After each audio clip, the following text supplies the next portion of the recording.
Hello, everyone. Good morning, good afternoon, and good evening, and welcome to our Talent Strategy and Acquisition Summit. It's so lovely to be here with you today. I'm Malvika Jetmalani. I'm dialing in from Chicago. I'm the founder of Atlas Group and Women Shaping AI. Today is day 3 of our summit. It's the last day, and we're going to make it count. Our topic for this session is adapting talent strategy for hybrid, remote, and global teams. Certainly one of my favorite topics. We used to gather in offices to do work, and now we gather on the internet to do work. And with global and distributed teams in the mix, there are many, many more challenges to navigate, and I'm confident our panelists today are going to help us figure it out. Now, we would love to know where you are dialing in from, so let us know in the comments where you're located. And while you're doing that, I want to say a big thank you to Jessa and the rest of the Hacking HR team backstage for bringing us all this incredible content and programming. So enough from me. Jessa, if you wouldn't mind, please bring our panelists onto the screen. Welcome. Thank you for joining us. Before we dive into our topic today, let's introduce our panelists. So we will go clockwise as you appear on my screen, starting with you, Dr. Wajida. Hi, good morning, everyone. I'm Dr. Wajida Small. I am currently the Chief Human Resources Officer for a nonprofit in New York City. Great. Jared. Hi, everyone. My name is Jared Kostin. I'm located in South Florida, United States, and I'm currently the Chief Human Resources Officer and Head of HR M&A for a marketing agency called Brandstar, and I'm also an advisory and fractional CHRO. Hello, everyone. My name is Burjette White, and I'm joining from Atlanta, Georgia in the US, and I've led HR for large enterprises, focus in the Americas. Happy to be here. Hi, everyone. My name is Mariano Alonso. I'm dialing in from Spain. I'm the CHRO for Wealth Funnel, a British UK fintech firm regulated in the UK and Spain. And I'm super happy, super thrilled to be here and with such an excellent panel of people today. Hi, my name is Nicole Lemaire. I'm based out of the Channel Islands, the islands between France and the UK. I'm currently leading a people transformation team, and we're based in about 50 countries. So I'm excited to share a little bit about what we're doing. Fantastic. Welcome, everyone. Great to have you all here today. I am confident this is going to be a great discussion. So we're not going to waste any time. Let's dive right in. So Brigitte, I want to start with you. I want to start by asking you, how are you rethinking workforce planning? And what strategies are you finding most effective in attracting talent when your workforce model is not location bound? So Brigitte, we'll start with you, and then others, please feel free to unmute and chime in as you'd like. Thanks, Malvika. I think the beauty of having a workforce that is not location bound, it actually opens up the aperture of so many different candidates that you would not originally or previously be able to attract because of a specific location. So when I work with our leaders around finding new positions or determining what is a workforce strategy, it's dynamic and it's ever changing. And so the things that we think about are, is it location bound? No? Yes. Okay, that gives us more ideas and thoughts. If it is, how can we still be flexible around the locations? Some of the conversations and questions that I ask is the work primarily independent. Does a person need to collaborate? If they're collaborating quite frequently, is it across multiple time zones or a certain part of the world? If so, then you have more flexibility within a certain geography. We also think about, for example, I've had some challenges where we have an Australia, New Zealand team that needs to collaborate with UK and I as well as US. Those are probably the most challenging to work all across. Someone's up in the middle of the night. So it's thinking about how then can you arrange groups where the teams are dispersed, but have a bit more connectivity with working together across time zones that make a bit more sense or more logical in doing so. Another thing that we think about is it a leadership role? Leadership roles I found can be a bit more pragmatic to have some level of hybrid, especially if you are working to build an in-person culture in some locations. So those are the considerations and questions. Is it a leadership role? Will this person help to build an in-person culture and in-person collaboration with the teams? And then where does the talent sit? When you think about where the talent sits, there are some pockets and some locations that lend themselves a bit more to certain talent markets. And in doing so, you can build your strategy around that. What I've found to be most helpful, I would say additionally, is the intersection of all of those points. You build that strategy, but partner with TA. Our TA teams, talent acquisition, they have spent a lot of time thinking about talent and where they sit, where they've had the most luck and success. And bringing them into the conversation early on has helped to build a strong strategy. It's not only the business partner and the leader, but TA working collectively on where does the talent sit, where do we need to be, where are we trying to enter new markets, and also if they're all things agnostic and does not matter, then it's the best solution. So that's all I can say at this point. I would tend to agree.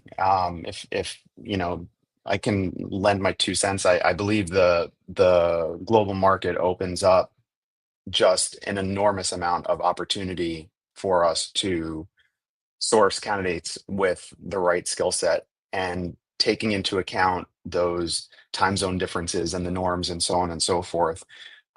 It gives us a lot more opportunity than we used to have.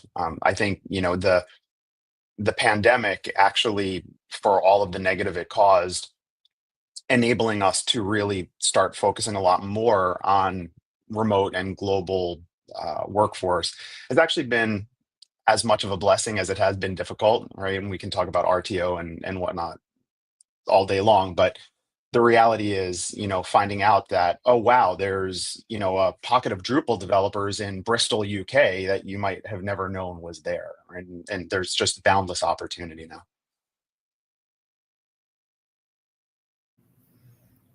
Well said. So, Jared, while we're on you, what other how are you adapting sourcing and engagement methods to meet this borderless environment in your world? So, it's a good question, and when we're sourcing for a specific geography or only a few specific locations, searches can be simplified, right? And I'm not trying to oversimplify it, but for most viewers of today, we can all run a search that is very geolocated.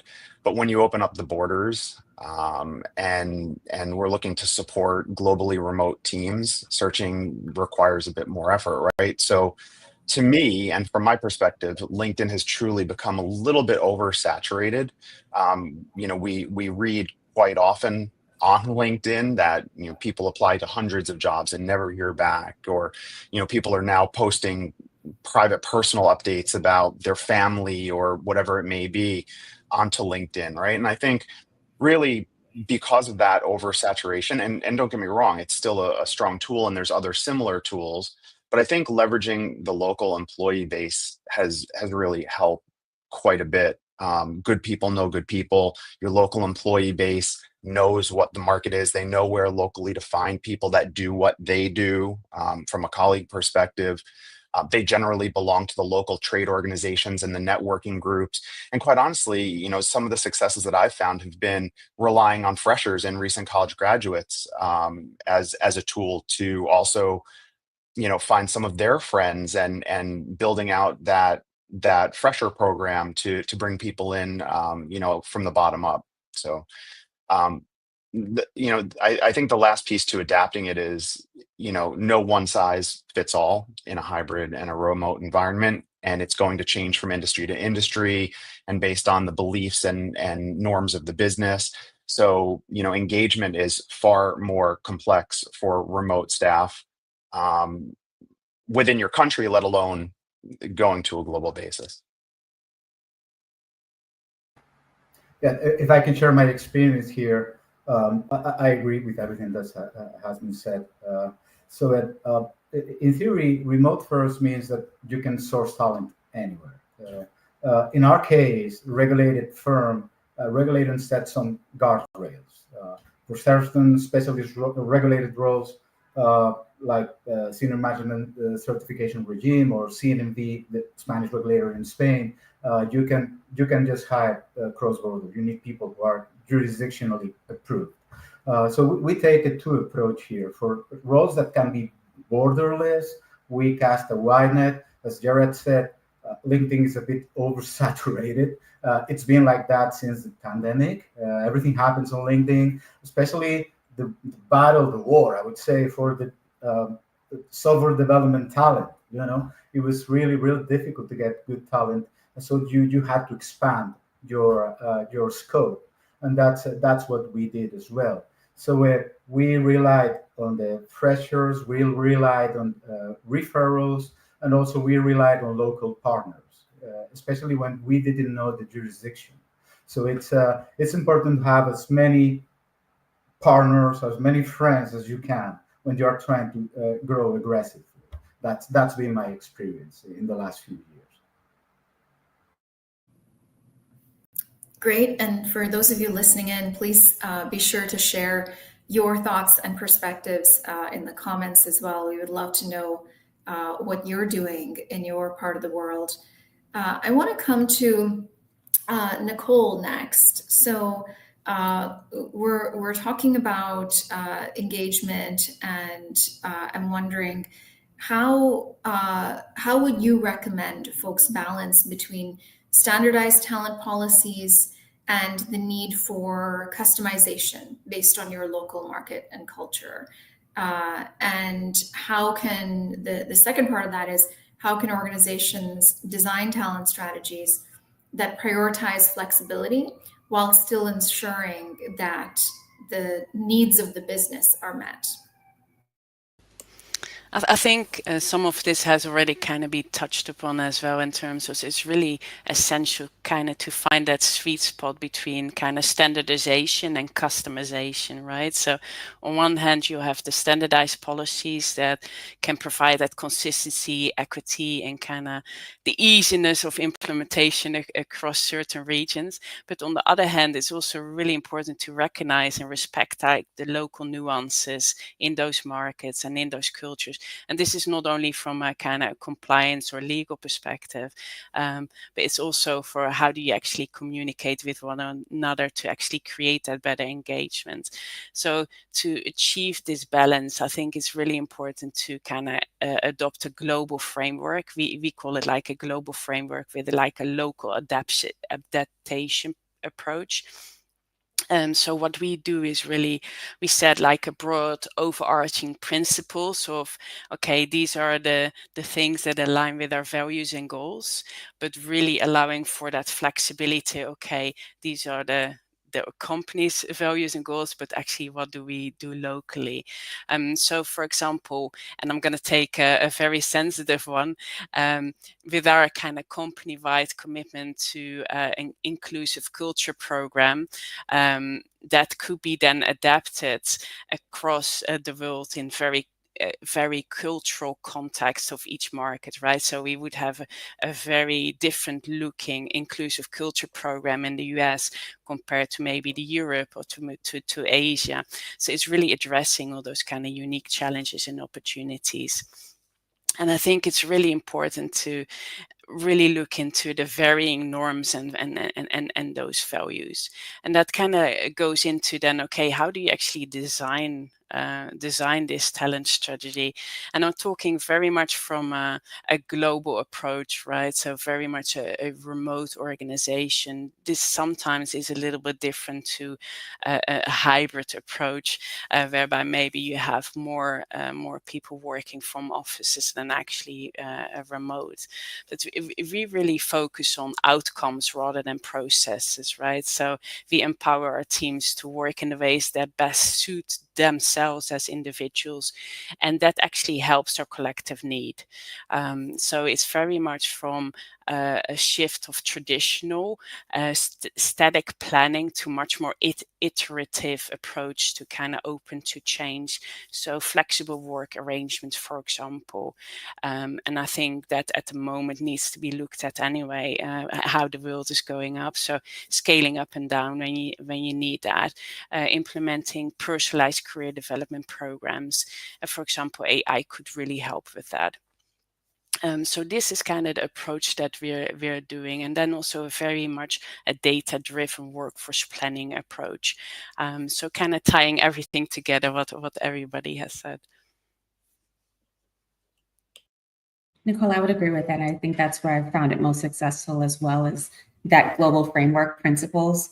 What is our true north as an organization? What do we want our employees to see, feel, and experience as part of the organization, rooted in the values? And then giving the opportunity to add the local flavor and flair, because that's also important to have the element of what makes sense for different cultures and different ways of working. That has been something that I think it's good when you can go into a location. Let's say it's a location in the US or location in the UK, and you see the same general tenets, but that local appeal. And that's what allows you to attract the right talent, but also making sure that anyone who's part of the organization still aligns with your values and your core of who the organization is.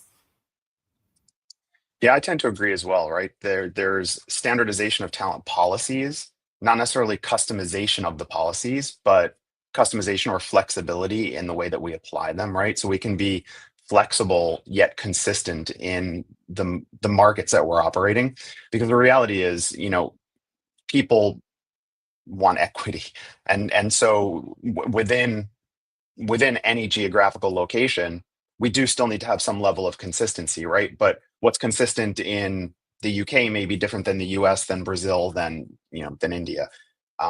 So I like to focus on flexibility yet consistent.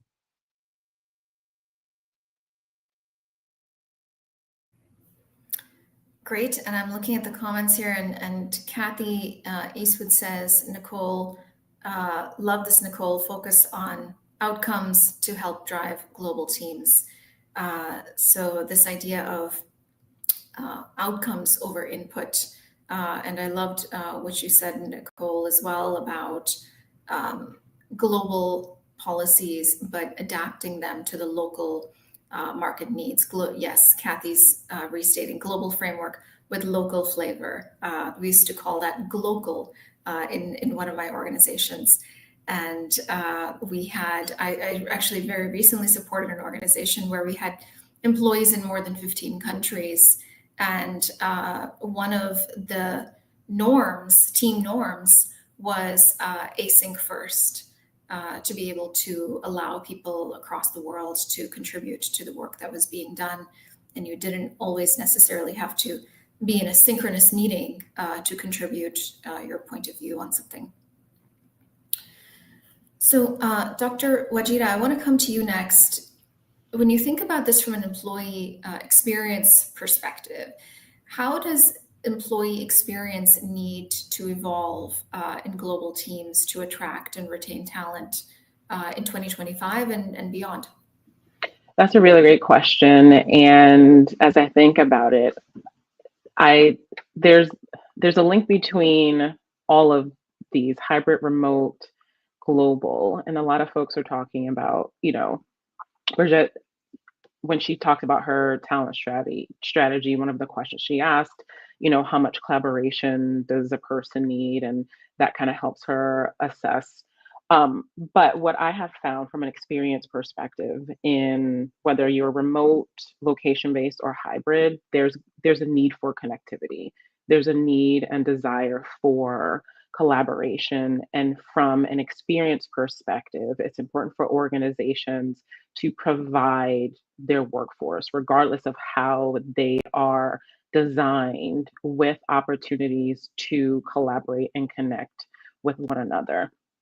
The other piece that's important is understanding what are the needs of the future workforce. One in particular that we are currently facing, and we are both, I'll just consider my organization hybrid, is the challenge with attracting and retaining millennials and Gen Zs, because their needs are, or their values, what they value in the workplace, is very different than, Gen X or baby boomers, which is currently the demographic of most leadership in organizations. And when we look at some of the studies, they are valuing remote work, they're valuing hybrid, they're valuing collaboration. And so there needs to be a shift in the way organizations are thinking about the workforce, what the values of their employees are, and taking the values of their employees into consideration. A lot of organizations that I've had experiences working directly with and working with in other areas, they just kind of set the tone, not necessarily asking or, caring about what the input of the workforce actually is. What do they actually need to thrive in the workforce versus what leadership thinks they should be doing? And I think when we're talking about attracting and retaining talent this year and beyond, it really is focusing on what are the needs of the people that are doing the work.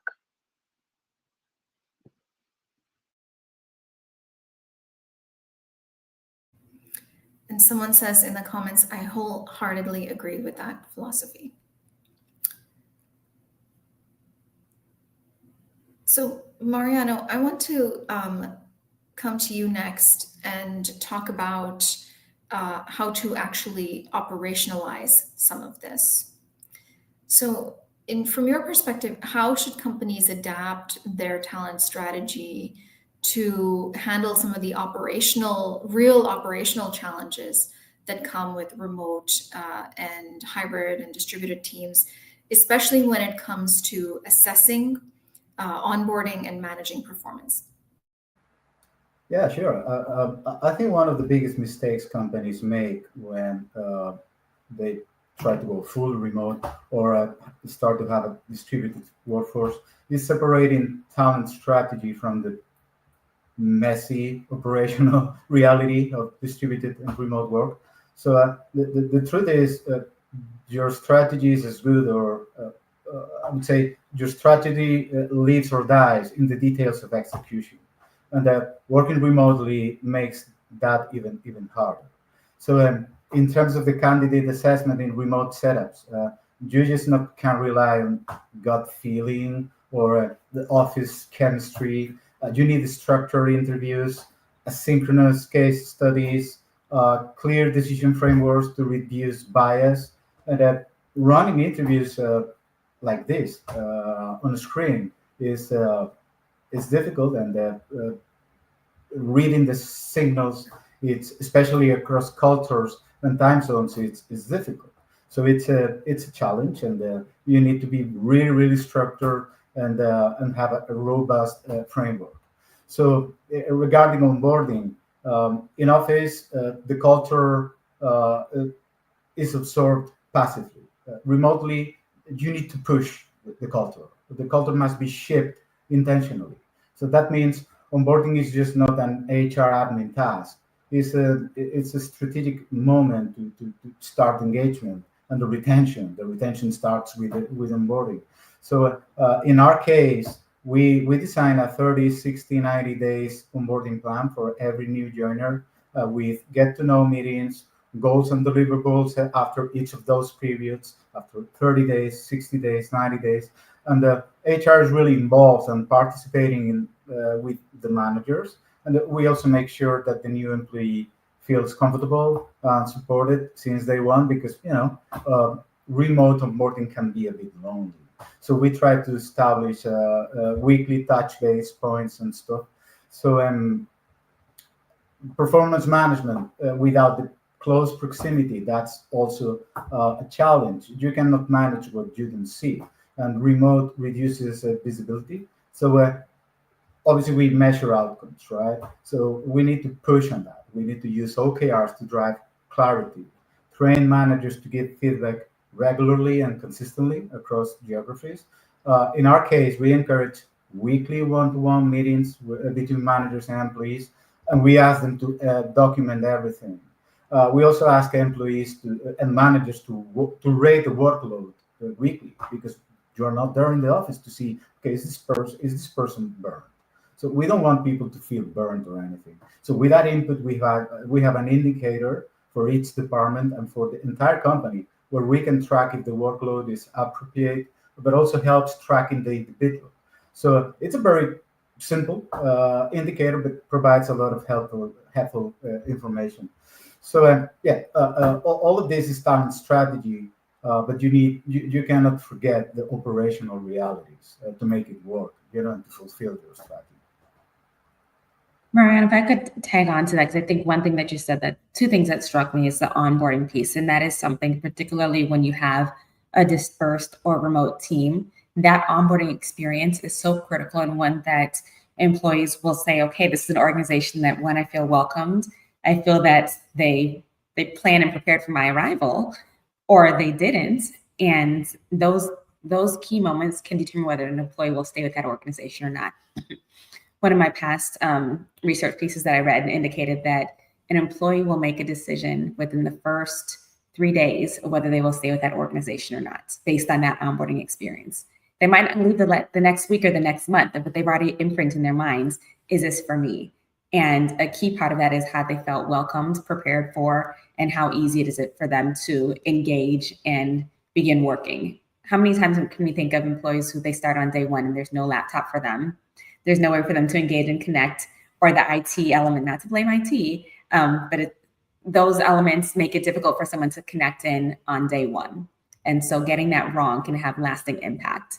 And also whether the manager reaches out, engages them, has them meet the team virtually or in person. Those are the thoughtful moments that do matter in the onboarding experience and have a lasting impact.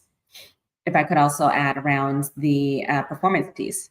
Oftentimes, as we think about generations, especially in the workplace, presence and visibly seeing someone does not mean that the work is getting done or getting done well. So tying into the outcomes and what is expected? Are they delivering what's expected? Are they aligning their outcomes with the business needs? Those are the pieces that you think about more so than were they in the office or were they green on Teams versus gray? I agree. It's interesting that the topic of onboarding, I think, is probably on all of our minds. And as we talk through it, as we have this discussion, we start to realize that it's not different than it was when everybody was in an office. It's just more work for leadership. It's more work for the HR team to make sure that everybody's onboarded properly, right? And I think, beyond the HR onboarding, the day one welcome to the business, you hit the ball out of the park, baseball reference. You hit the ball out of the park in saying that, the manager reaching out, right? How many times do we follow up with somebody after day one and they've been with their colleagues, but their manager hasn't had time for them because they were on sales calls or they were behind closed doors all day? And it's such an essential piece.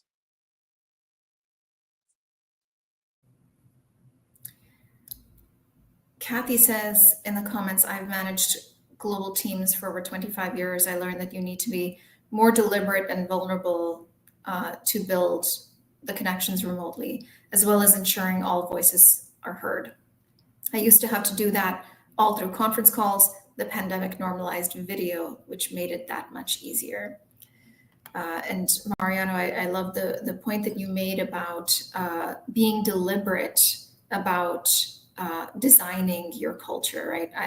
I always say to the people I work with, every company has a culture, but very few have cultures that are intentional. Another user says, it is of great importance to ensure that your team have all of the tools, yes, to be successful in their role. And that's something I ask frequently. Ruby says, social cues are essential on video calls. I always work with my leaders to set up their cameras to show their bodies from roughly their waist and above, since so much of our communication is nonverbal.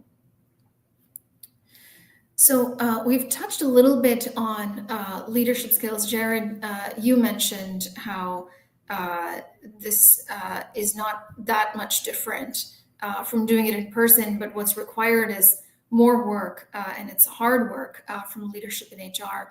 So when you think about the leadership skills that are most critical in managing hybrid, remote, and global teams, what do you think are those critical skills now? Yeah, I mean, I kind of put it into a bag that I refer to as authentic communication. I talk a lot about authenticity in all aspects of leadership, but on this topic very specifically in the leadership skills for managing remote or hybrid teams, first and foremost is trust, right? We have to trust our employees, our colleagues, our leadership, and obviously there's the old adage, you have to inspect what you expect, but we have to give people the opportunity to deliver and lead them properly. So I think trust is an essential leadership skill, and we could talk a full 30-40 minutes on that topic, right? But I think there's two others that are probably more important, or should I say equally important, when we're talking about especially global teams. And the first one is cultural and time zone awareness, right? In the throes of work and life, real time doesn't necessarily mean real time anymore.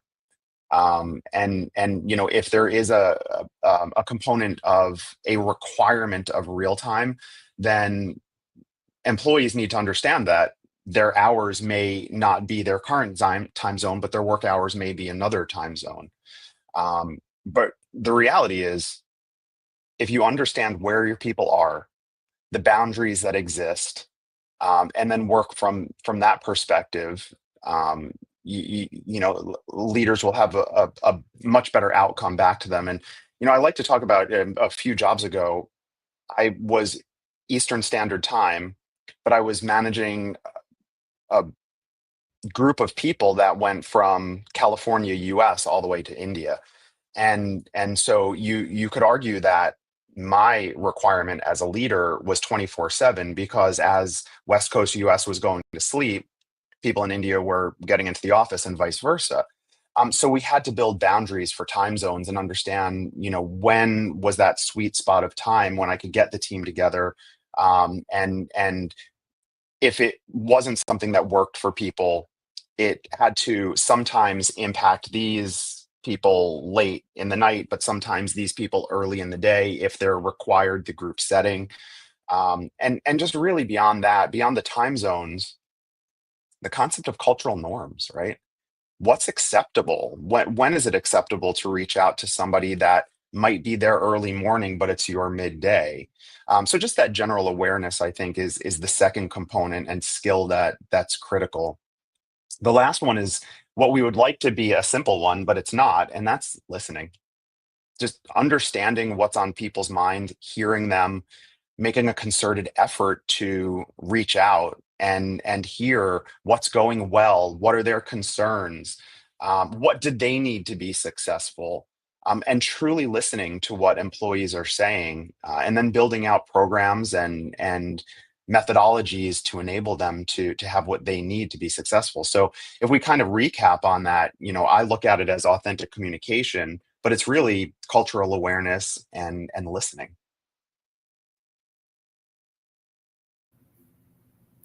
Great. And Diane says in the comments, we also conduct stay interviews as well as solicit new hire feedback on their experience from the moment they applied through their first 30 days. Love the idea of stay interviews. Another person says, when the onboarding pieces fall apart, it does leave an unsettling feeling that is not forgotten. Lizeth, effective onboarding is a critical driver of long-term employee success, engagement, and retention. And another person says, yes, Jared, the manager MIA on day one is a major red flag. So this is my least favorite part of these, which is I need to remind everyone that we have set now 6 minutes left. But panelists, you've packed so many great insights into so little time. And I also want to thank everyone in the comments for sharing your perspective as well. So let's make our last 5 or so minutes super impactful. So I want to start again in the same order that we did our introductions. I would love for you to share, if you could leave our listeners with just one tool or process or ritual that you have found effective for collaboration and engagement across geographies. What would that be? Sure. For us, I will share a tool. We actually use WebEx Teams, and that allows for cross collaboration with our headquarters in New York, our site in Connecticut, our site in California, and our higher education staff that are located across the United States.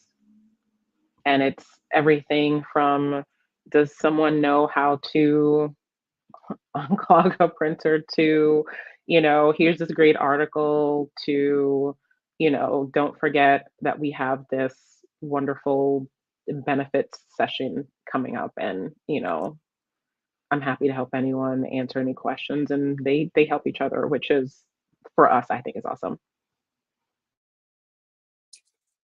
I would say that, from a tools perspective, I like Microsoft Teams. I know some people don't, but the groups, the collaboration, in addition to the chat and video conferencing, rituals and processes, again, I rest on cultural awareness and quality of communication. I think without that quality communication and truly understanding one another, and what the boundaries are and how we can interact, we can't be successful. So that quality of communication is essential.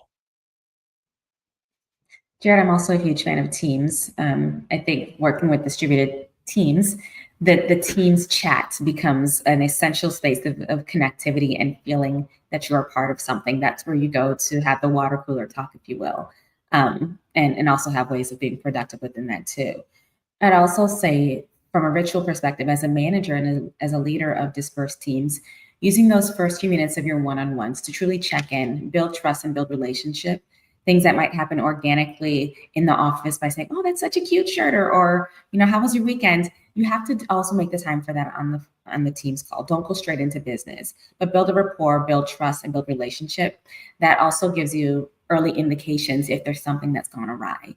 And we have to make the time for that as a leader, and encouraging even in broader team meetings, some of that general sharing in a way that's organic. I think we've moved past the virtual happy hours in the pandemic days, but finding ways for the team to connect in a virtual setting for dispersed teams is also really important. In our case, in terms of tools, we use usual suspects, Slack, Google Meet. But in terms of the rituals, we are a remote-first company, and most of us work in a synchronous way. So remote calls can fall into traps. You've heard of them. Silent spectators, power dynamics. Some subordinates hesitate to speak in front of the boss.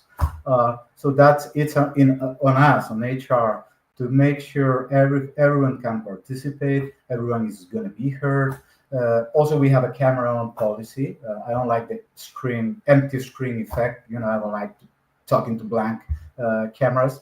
So it's important that the communication is flowing, especially when it's a synchronous communication. And that's something that it's a challenge in a remote environment. So that's something that we really, really put the time and effort on. Yes, it's already been mentioned, but for us, the human-centric practices are really, that truly make a difference across our countries, right? So we really embrace the concept of over-communication, whether that's asynchronous or synchronous, so that messages are truly understood. And you can already hear, I have a different accent that also comes across differently on our Slack. When we have somebody else in a different country, they have a different accent also. And this is not only linguistic, but it's also typing. So I think really by that, using that over communication, it really helps us get consistency across the board. I think another one is really creating that culture of inclusivity across the world, and I think that's also really important across any tools that we use. Terrific. These last few minutes alone have been packed with insights. And someone said in the comments, I've loved this conversation. I don't want it to end. You and me both, but alas, all good things must come to an end. Thank you all so much for being here. Panelists, thank you for sharing your time and insights with us. Everyone in the comments, thank you for bringing your energy and participation to this conversation. Enjoy the rest of the summit, and we'll see you in our next session, Elevating the Candidate Experience at Scale. Be well, everyone.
Hello and welcome to Hacking HR's Talent Strategy and Acquisition Summit.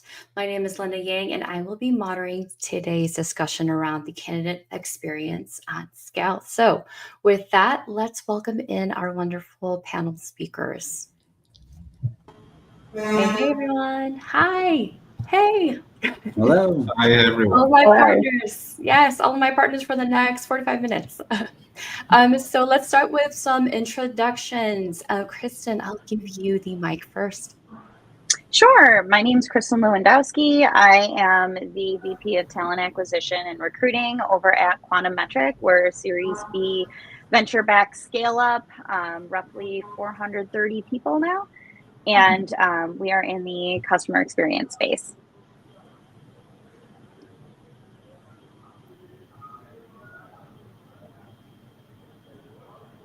Am I handing it off to someone else? Yeah, whoever is next, let's just all dive in. You're next to me. Thanks, Kristen. My name is Matt Corker, and I am the Senior HR Business Partner for NATO Diana, which is the newest NATO body that is used to identify and accelerate dual-use technologies to maintain and sharpen the NATO alliance's technological edge. So I lead everything across the board, leading all functions of HR from sourcing all the way to departure. Okay. Over to you, Abby. Okay. Hi, everyone. My name is Abiodun Oyenusi. For short, you can just call me Abi. I'm the Senior HR Manager for Multiple Consumer Products Limited. That's the #1 sales and distribution company in Nigeria, and then a part of the Toleram Group. We have close to 6,000 employees that we manage just within Nigeria only. And then we have businesses across Africa and then beyond Africa as well. Hello, everyone, and thank you for having me. My name is Cindy. I've been doing HR for over 20 years. And one big part of what I've done is, talent acquisition. And so that's why that topic is important to me. And I've done every single facet of HR throughout my career. So I'm excited to be here. Alrighty, welcome panel. And before we start the questions, I think Cindy, we want to see a little bit more of you. Is it possible for you to come closer? Only if it's possible. I think Jess is asking over here. Give me one moment. Let me try to mess with my camera a little bit. Okay, give me a second. Okay, no problem. No problem. Thought I'd say that. Okay, so to start off the conversation while we wait for Cindy here, Abby, I want to give you the mic first. When we talk about the candidate experience, for those who don't necessarily know what that is, give us your definition of it. Okay, so I would say the candidate experience is it encompasses everything that the candidate gets to know about your company's reputation, about your culture, about everything your business is. And this goes through a series of stages that the candidate gets to be involved, starting from the recruitment down to interviews. And all of these processes, candidates get to meet with the business and get to have a taste of what the business is like. And so the experience on its own is a touch point from initial awareness to onboarding. I so much love the discussion yesterday because it enlarged the scope of onboarding. Onboarding is not just at the point of getting to introduce the culture of the business to the employee. It starts even from the very first point when you've put out your vacancy or your openings. And so it cuts across every stage of the employee, getting to understand what your business is all about. And so for me, first impression, they say, lasts long. The kind of impression you give to the candidate tells a lot, whether this candidate will stay in the business or not. Got it. Anyone have anything to add there? I think that especially when looking at the candidate experience at scale, we're looking at sometimes larger organizations or organizations that are scaling up quickly. So going from a smaller team into a larger team. And those lead times can be a huge hindrance, both in the application time, the stage of selection, what types of assessments are used, whether they be different personality or skills-based assessments alongside an interview, and then the pre-boarding phase of what is required in terms of, in our world, there's security and safety clearances that need to happen prior to the first day that can elongate each phase of the candidate experience. And I think that proactive communication and awareness of not only the phases that candidates will go through, but also the understanding that it's not going to be necessarily an overnight experience like you may have at a mom and pop shop down the road. Great points, Matt. And with that, when we're talking about smaller organizations to large organizations, there are obviously different applicant pools, right? And so just throwing the mic back at you, Matt, in terms of what have you seen applicant pool wise, and how do we create the experience, as you mentioned, hey, there's so many phases and it can be really long, right? So applicant pool wise, how can we kind of serve both if possible? I think it really comes down to the proactive nature of how we manage expectations up front. Because in some cases, some people are coming from a larger organization and looking to join another large organization and understand some of the protocols or procedures that may be in place in terms of numbers of approvals required or availability of hiring managers for certain stages. That may be a norm. In other cases, they're coming from a smaller organization, maybe looking to join a bigger organization, and they're expecting, that fast, agile way. We had a conversation on Monday. I should hear from you on Friday. It's not necessarily always the case in bigger organizations. And so being upfront to say, thank you for your application. Our likely turnaround time of next communication is, 10 days. Feel free to reach out to our recruitment team if you haven't heard back at that point in time. It gives us the ability to manage the candidate experience while also protecting our team's understanding. I think the biggest thing for me is that we also want to manage their expectation that they are joining a larger organization. And so if we are pretending like we're this fast, agile, small shop, and they join and they have this impression that all of a sudden there's different layers and different protocols and procedures that must be followed. We're not doing the candidate a service either, because we may be misleading them about the type of organization that they're joining as well. Got it. Got it. In terms of, when we talk about just smaller to bigger orgs, right?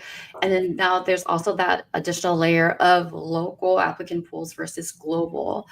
Kristen, I'd like to give you the mic on this. I know you can speak plenty to it. What are your thoughts on that? Yeah, I have a very different experience because we are a smaller org. So we're trying to hire quickly. And speed is the name of the game, but also same theme of setting expectations for the candidate and, letting people know that we'll get back to you as soon as possible. Our turnaround time, though, we're shooting for like 48 hours. And that can, also a hiccup with that, though, is if somebody goes on vacation, there's not necessarily a backup. And then the candidate process ends up getting longer. So it is a different experience for sure when you're setting expectations in a smaller company with smaller candidate pools. I think we do a lot of education. When I think of candidate experience, I think of it as like this mutual ground where we're both educating the candidate who may not know us very well, because we are not like a larger organization. So we have our opportunity to educate them, but they need to also be able to educate us on like what they have that can bring value to the business. So the process can be a little bit more strenuous in a shorter amount of time.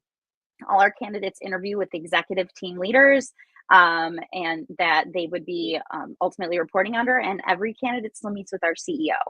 So that can be really intimidating and very different.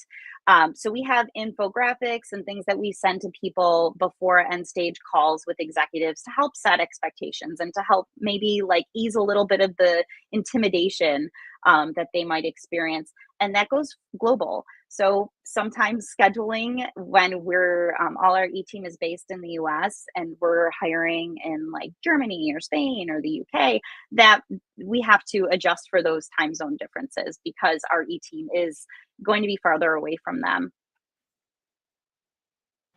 All solid points. I come from a very similar world, so I get it with the speed, with the time zones, and with the agile team members. Like whoever is out, then hey, this person's gonna hop in, and it's truly a team effort at that point. So kudos to you and your team for hiring globally at that speed.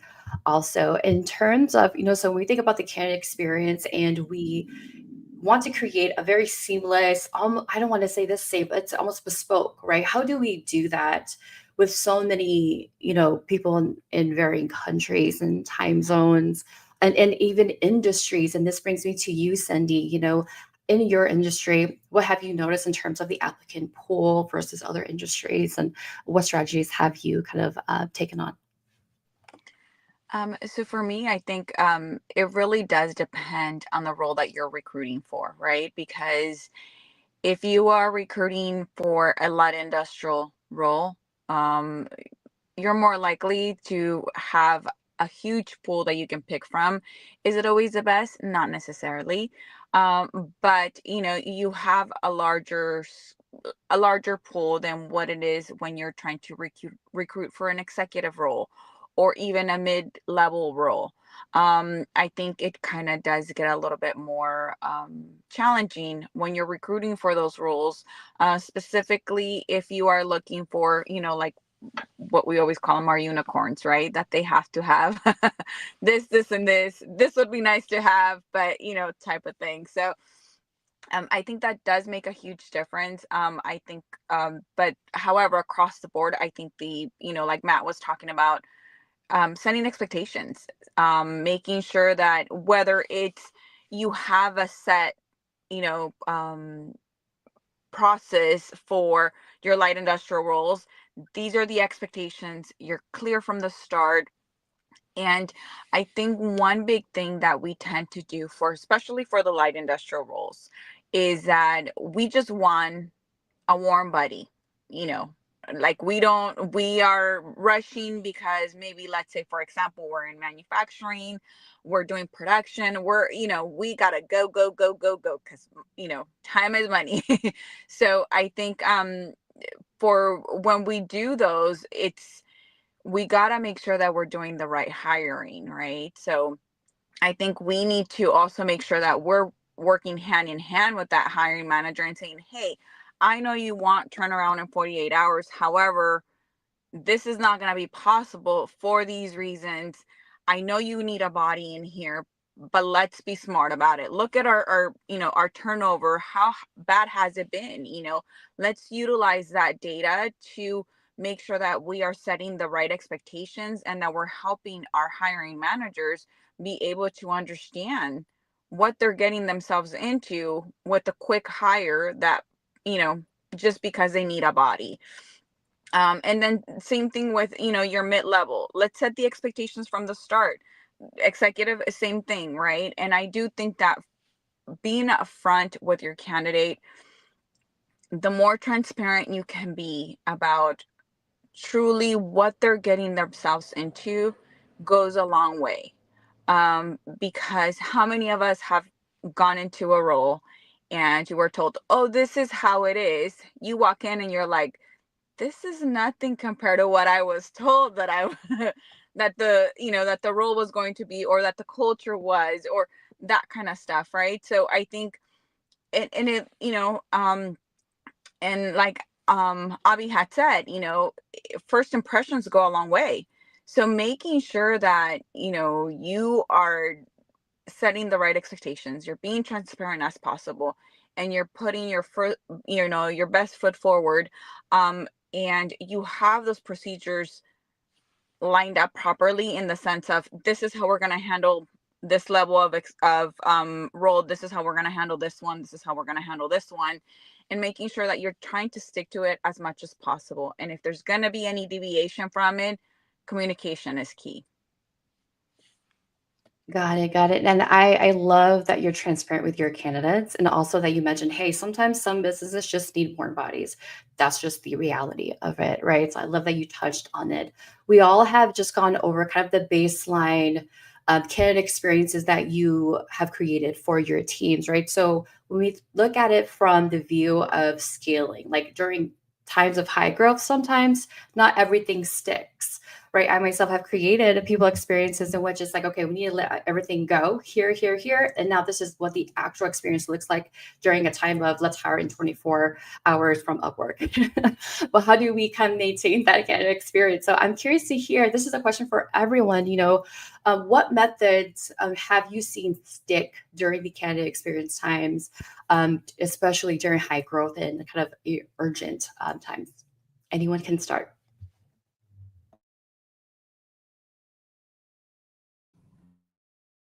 I'll jump in with 2 points. One is actually building off of what Kristen actually said as it relates to the flow chart. One of the things that I like to do is not only have that for the candidate experience, but also for my internal team. So it's really clear about what the process looks like, because then we can use that to stress test certain elements.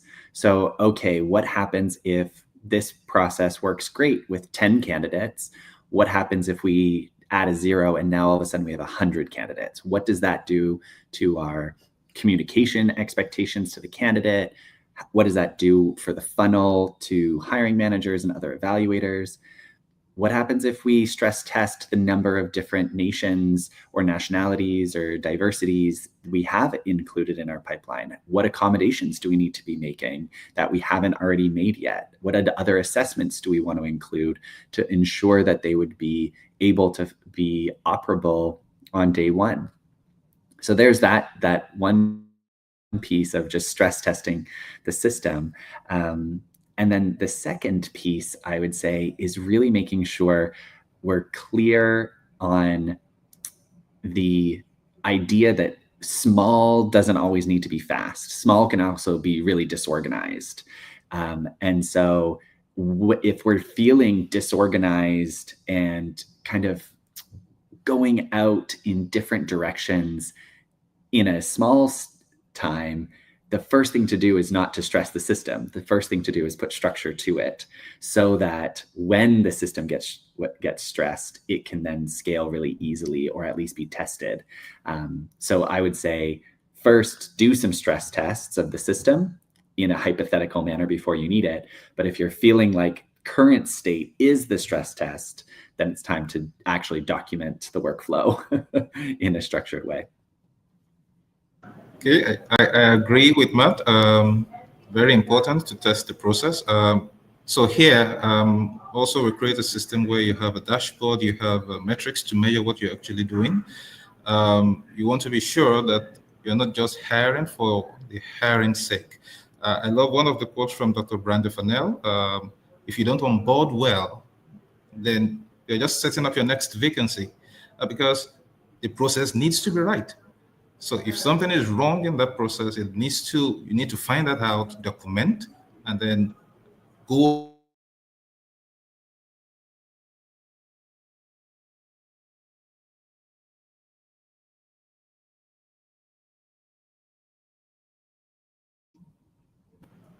people, and then the hiring manager is under serious pressure to ensure that you're getting the candidates. But in all of this, it is important as hiring managers, as recruiters, that you create that experience for people coming on board through your process, the way you interact, communication. I love what Sandy said, so that you're communicating well. Feedback is given at the right time to candidates, so that they know at each stage, whether you're using technology or AI, whatever that is, you are able to still put in the human factor and communicate to the candidates. So I think, yes, having a metrics or a dashboard that helps you to look at your process is one key factor. I will add one point to that whole thing, because I like what both of you guys have said. But on top of that, I would say one big thing is your relationship with the hiring manager, right? Because if you fully, truly understand, and your recruiters, your team understands the exact needs of what, what should be in that candidate, I think we're able to help to make sure that if they're not able to accomplish some of those gaps that we're having due to vacations or due to, last minute meetings or things of that nature, that we are able to also step in and help out. I'll give you an example of what I mean by that.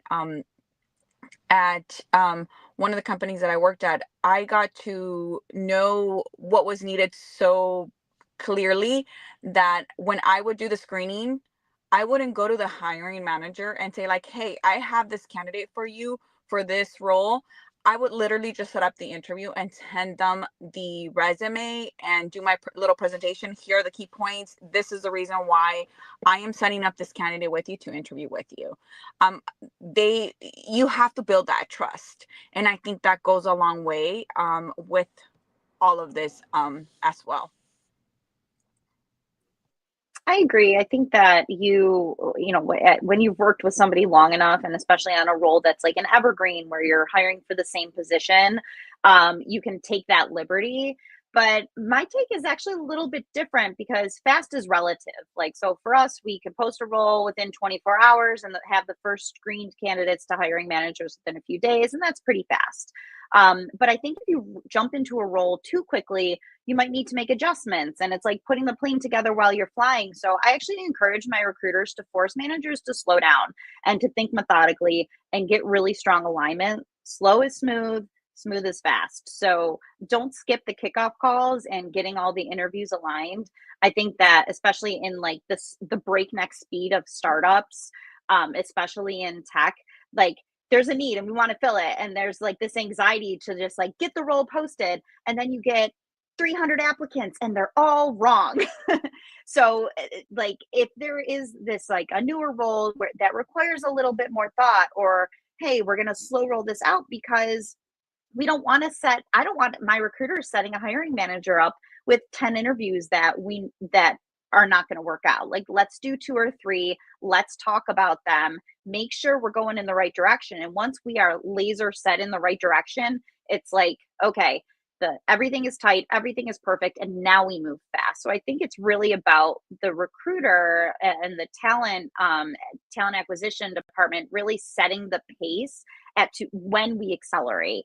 It can't be, I have a need, here's a job description, because sometimes what people are asking for is not necessarily what's going to meet the need for the business.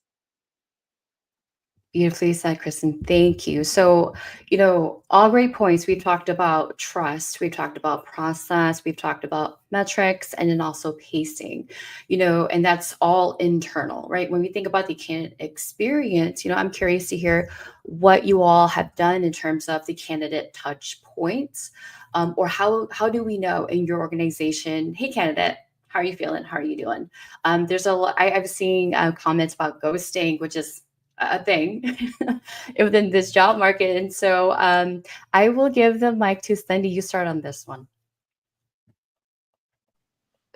For me, some of the things that I've done before is really asked, and I'm huge on transparency, right? So I've sat down with the candidate, and before, I'm ready to extend an offer, I sit down and I ask the questions like, what do you really think?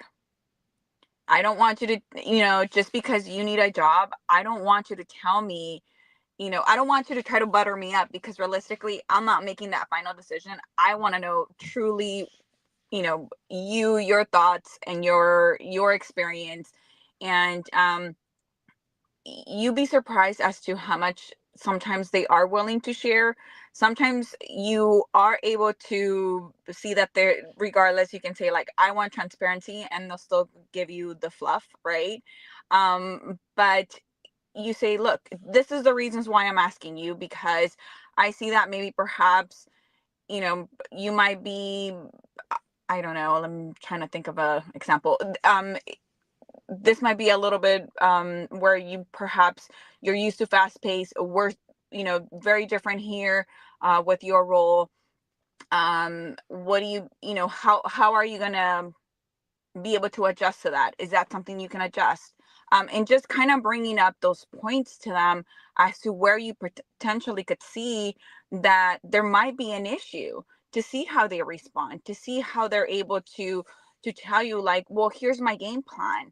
And I think even at that point, if you do have the doubts, is going back to the hiring manager and saying like, hey, I know you wanted me to extend an offer. Here's the feedback that I've gotten. Why don't we have them interview with somebody else as well, just to kind of make sure that, maybe perhaps we're missing something there. But that's a good checkpoint to kind of, and one other thing that I do is, since I tend to do the first screening, after they've spoken to, the next person, hey, how did that interview go? What did you like? What didn't you like? What were the key points that you took away from the role, the culture, the, just your manager? Do you think you would be a good mesh with your manager? Do you think, you could bring value to the company? What can the company do for you that perhaps maybe that particular individual wasn't able to answer for you? It's just things of that nature. And I think that kind of helps with the transparency, and it helps with ensuring that you're not just putting someone in that seat because you need someone in that seat.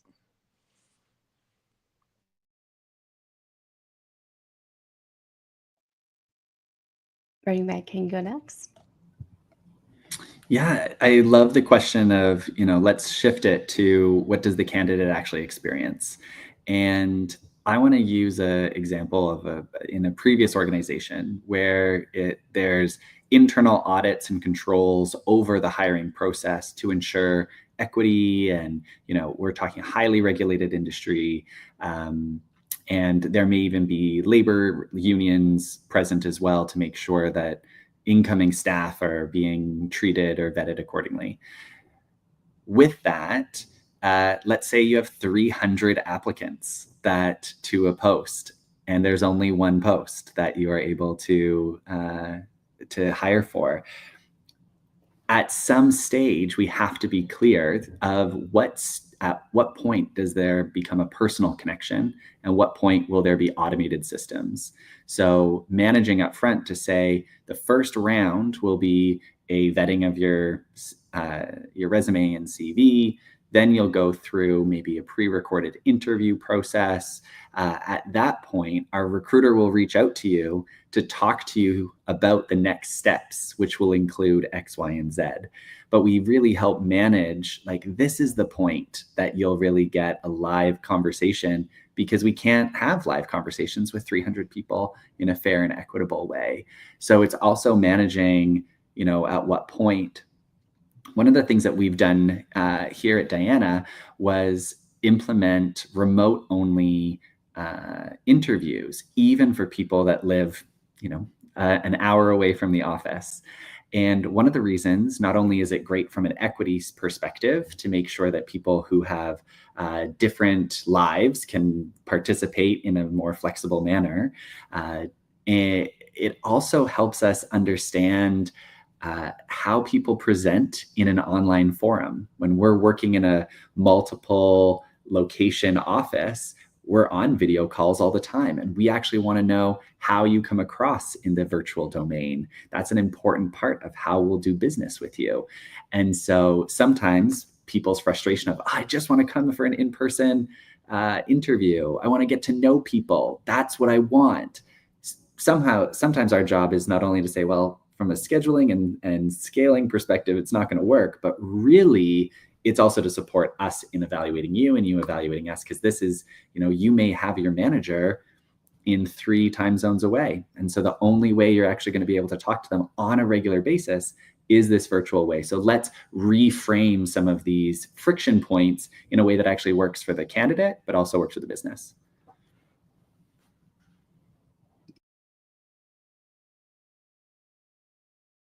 Oh, go ahead, Abby. I think you're on mute. No, I cannot hear Understand you. that There you go. the candidate experience is very important for us. And I'll use a good example. Here in our organization, we have this phrase that there is a war for talent. Now, what this means is just not like before, probably because as millennials, you're good with your certificate, you have high grade and all of that, and then you know what you want. And then you have the Gen Z who really don't care about what you want to offer. They want to look at their work-life balance. They want to look at how the job you're giving to them is relevant to them.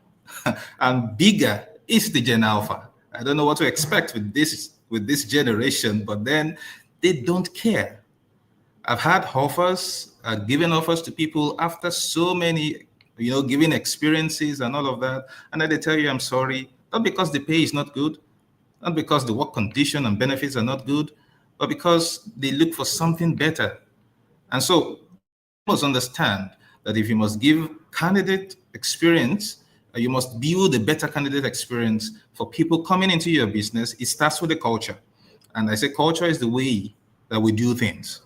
Now, what we have done is to change that mindset and change the culture so that for every candidate coming on board, you experience us as we are. Now, for senior management roles, what we've done is we'll bring them from across the country. We bring them down to our head office. We show them around, have conversations with them for 3 days. We've not even extended an offer letter, so it's not as if we are hiring them at the moment. But what we are doing is to also let them see the business, let them see how they would give their impact into the business. So they get to know us. And then once we do that, we give you a 2 weeks period to make your decision. Whether you want to stay or not, it's a choice that you will make based on the experiences we've given to you. So I think all of this integrates into the culture of the business. If we really value the experiences we give to our candidates, it helps us because on the long run, these candidates will stay. I assure you, for those that we've done this for, they're still in the system. I have people in our system that are 25 years old, 30 years old in the system. And this is because they experience and they are still experiencing. So beyond candidate experience is the employee experience. Every year you try to give them something new to experience within your business. And that's how you keep your retention high. And you keep your they stay with you even when they have to go somewhere else. So I think it's important we build that into our culture, and then find platforms for which we can create. You don't have to spend. It's all about being transparent, being open to them as they come in, and then they see you as you are.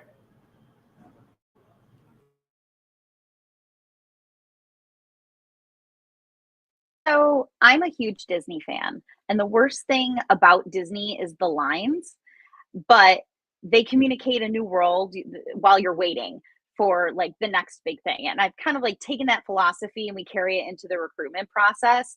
So we're trying to communicate and educate our candidates while they're in line, you know, and the wait is so hard. And I always try to like remind myself of like the sensitive big world decision you make when you leave a job, and like put that on like my team and my recruiters to like make sure that they stay sensitive to like the wait feels so much longer in between stages for people that are job seeking, and that it's just such an awesome responsibility to like usher people into like a new stage in their career.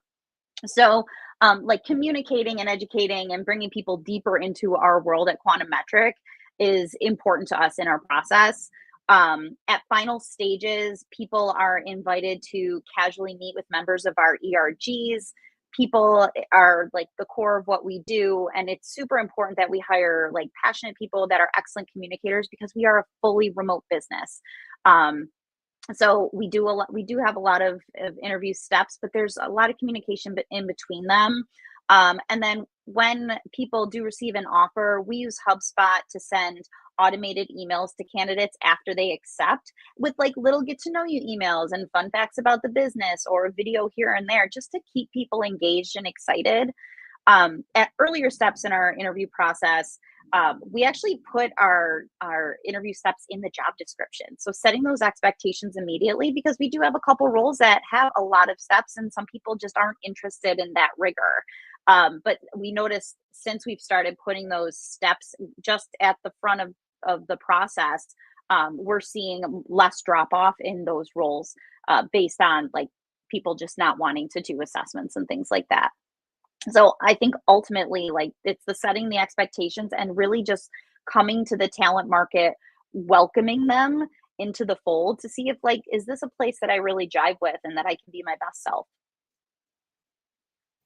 I love that example of Disney. I've been to Disney. The lines are long, so I love that. Got it. And so my next question here, we talked about the candidate experience, and to Abby's point about there's a war for talent, right? And so it's almost as though with the newer generations that your competitive edge your competitive edge is your candidate experience. So very, very important for sure. For our folks out there who, don't know where to start resource wise, and if you were just do a quick search about metrics, there's so many metrics out there.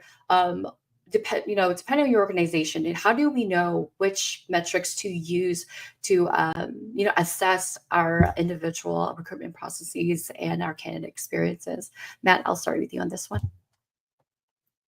I think the 6-month checkpoint in role is a really powerful time, because yes, we can get, how is your candidate experience on day one? When we have our recruiters only think their job is like get a bum in seat and then leave that candidate, we want them to think, they're also part of the onboarding experience and really integrated into that employee's initial journey.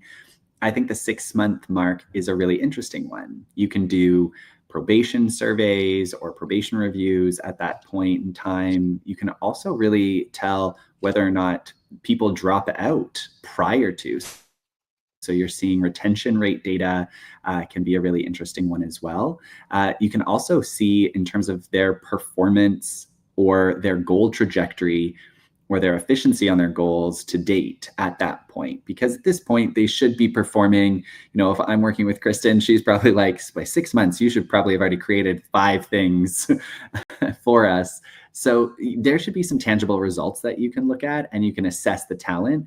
That to me should be metrics we look at in terms of how well we've recruited, but then also on the flip side, what their experience of, like, did their experience of what we promised them match their expectations, and how congruent are those two pieces?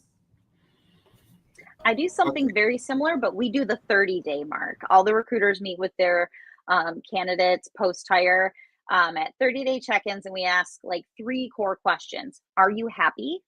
Is the job what we described? And then with your fresh eyes, is there anything missing from your experience that could have made it better?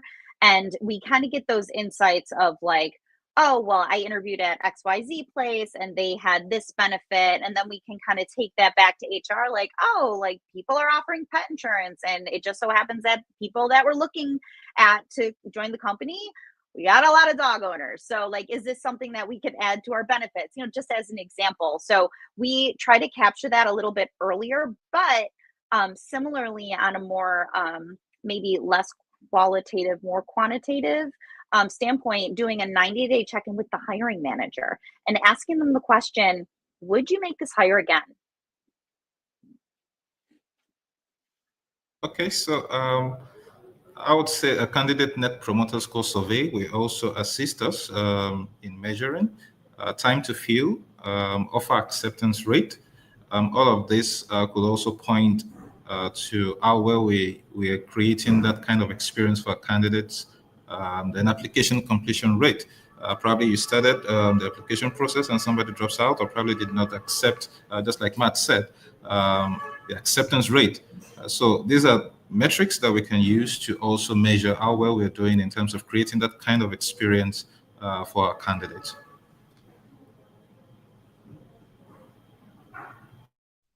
And I would say, I mean, I tend to do a 30, a 60, and a 90-day, just to kind of, you know, do the checkpoints, right? And making sure that we're still in alignment, areas where they still need to train, or maybe perhaps areas where, you know, we still need to work on with providing training.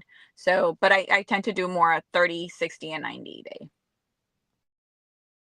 Alrighty, beautifully said. We are perfectly at time here. So thank you all for my panel speakers for joining today and sharing your insights. I definitely had a great time.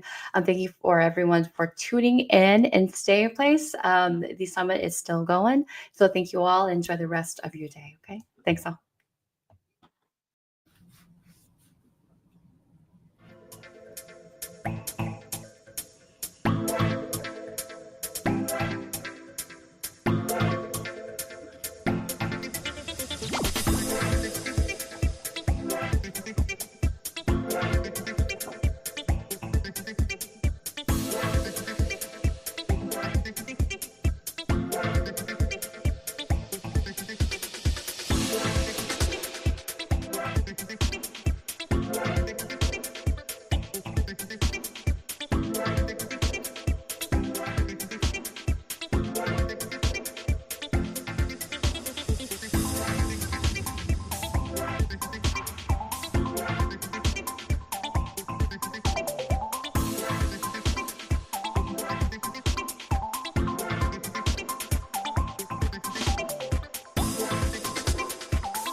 Hi, everyone.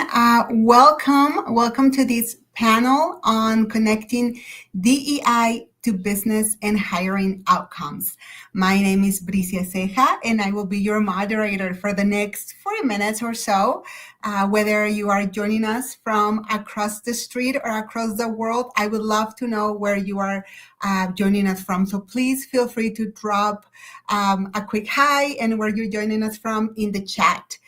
All right, so today I know our audience is made up of amazing HR professionals who are deeply engaged in shaping the future of work. So thank you so much for being part of this conversation. Today we are going to be talking about a hot topic right now, which is DEI, connecting DEI to business and hiring outcomes. This is a global priority. In some countries, this might be a compliance issue. And for those of us who work in HR every day, the big question is, how do we move DEI from a statement or a policy into actual measurable outcomes? And how do we make sure that those outcomes impact who we hire, how we grow our talent, and ultimately how our organizations perform? So that is why I'm so excited about our panelists today. So I'm going to ask Jessa to please bring our panelists up. Awesome. Thank you so much. And before we start our conversation, I'm actually going to ask each of our amazing panelists today to quickly introduce themselves. So, and then after that, we can start our conversation. So I'm going to start with Erica, which you are first in my screen. So if you would like to go.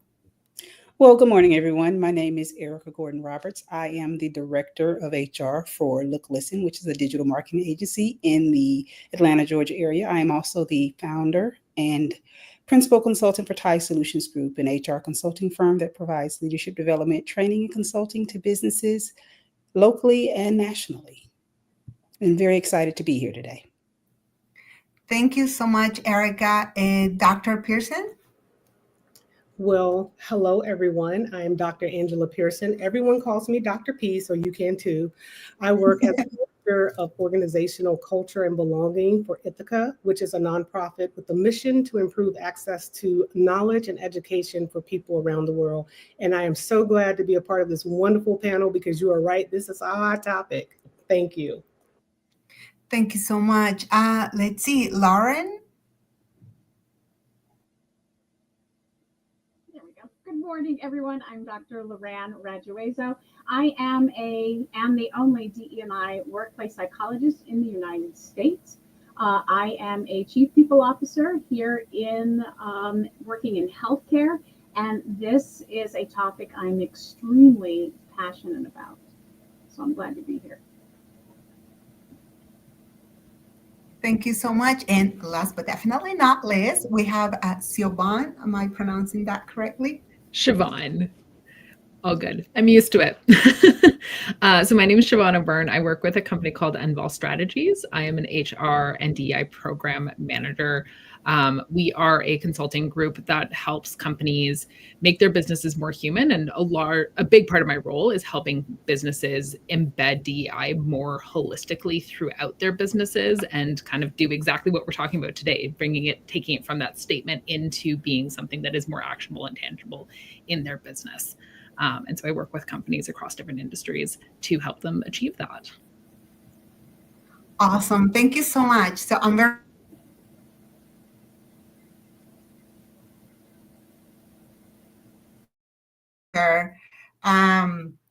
and I'm not going to call on anybody specifically, but if you are called to answer, please feel free to do so. Let's see. So DEI is often talked about as a value or as an initiative. But from your perspective, what's the strongest link between DEI and tangible business or hiring outcomes? I'm going to jump in here. First, I want to set at least my lens so we're on the same page. I see DE&I as diversification instead of diversity. It's a little bit of a different lens, but it broadens the scope. Because I think today, especially in the United States, we hear diversity and we think two things, do we not? Race and gender. And it's so much bigger than that. And then I see inclusion, and then, of course, workplace equity or fairness. And those are three different buckets that bring three different outcomes.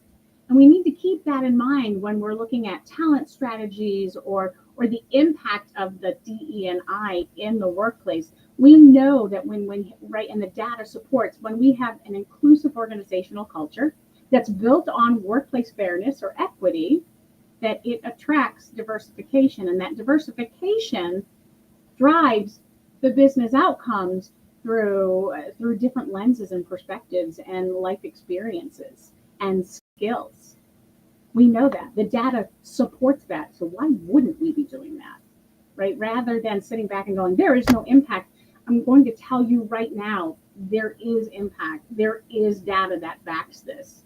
And by all means, reach out to me if you want to see that data. Thank you so much for getting us started. If anybody else would like to jump in?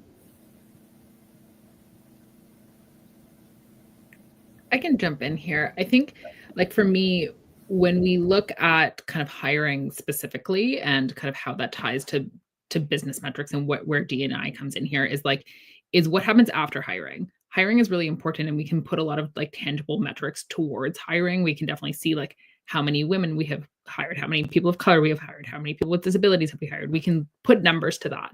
But I think what is harder but more important in the long run is that retention aspect. It's only your DEI strategy is only as effective as the kind of keeping those people in-house. And I think retention is often an overlooked and underestimated kind of metric here. Lots of hiring managers that I speak to are like, oh, we can always backfill that position. We can always replace a person. But the reality is hiring costs, absolutely hiring costs skyrocket if you aren't kind of focusing on retention. You're also looking at losing institutional knowledge over time. And so there are very tangible costs to kind of high retention rates. And I think when we look at DE&I, as Loren, am I pronouncing that correctly? Yes, mentioned, is if we are not looking at that diversification and experience that people are having within a business, then we're going to lose people. And that's just as important. We can't ignore that aspect, because if you are a candidate looking at a business, and you don't see yourself in that business, how are you expected to be oh, I want to be there. I can see myself working there. I can see myself collaborating with those colleagues and developing and growing into leadership. So like, it's not just at the lower level, it's at leadership as well. So you have to retain talent as well to be able to attract talent. I'll jump in next. I think integrating DEI goes directly into business strategy and performance metrics rather than treating them as a parallel effort. And for example, companies that embed inclusive hiring into their talent acquisition KPIs or OKRs, like measuring quality of hire across diverse candidate pipelines, tend to see stronger retention and performance outcomes. And when DEI is a part of how success is defined, I think it gets resourced, prioritized, and tracked with intention. And another smart approach is using cross-functional DEI dashboards. I don't know what like some of the tools that you all use, but that helps link representation, advancement, and engagement data to business units or team performance. That way, leaders can see where inclusion directly impacts their business and how it contributes to innovation and productivity. For me, it's not just about launching initiatives, it's about integrating inclusion into how the business operates day to day. And to that point, integrating into day-to-day operations also means communicating internally what those successes look like. So all of those measurements may sound great to leaders at certain levels. To that employee who sees themselves at that entry level, how do they see themselves promoting and growing to that leadership level? Do they see the opportunities? Do they see the traction to allow for that growth? Do they see the day-to-day access? And so when I think about DEI, the first thing that comes to my mind is what do the accesses look like and what do the opportunities look like? So it's great that I'm recruiting externally. It's great that I've retained the people that I have. But what does that path to success and growth look like? So that when it's time for those panel interviews, when it's time for the opportunity to speak at a career fair or to speak to potential clients, does the diversity of my organization reflect the true diversity at every level? And does it provide an opportunity that no matter who I am, I see myself? And no, it's not just about age. It's not just about race or gender. It's also about diversity of thought. Am I able to step to the table and bring a different idea? And not only is it accepted, but put in play, and I receive credit for that experience. Because oftentimes we will see that visual of diversity, but when you look at the hard work and the support that's going into that work, those names, those stories are not told. And so the data piece is great, but the storytelling piece is great as well, because then I can see myself in that journey and that experience. And it's not just the numbers.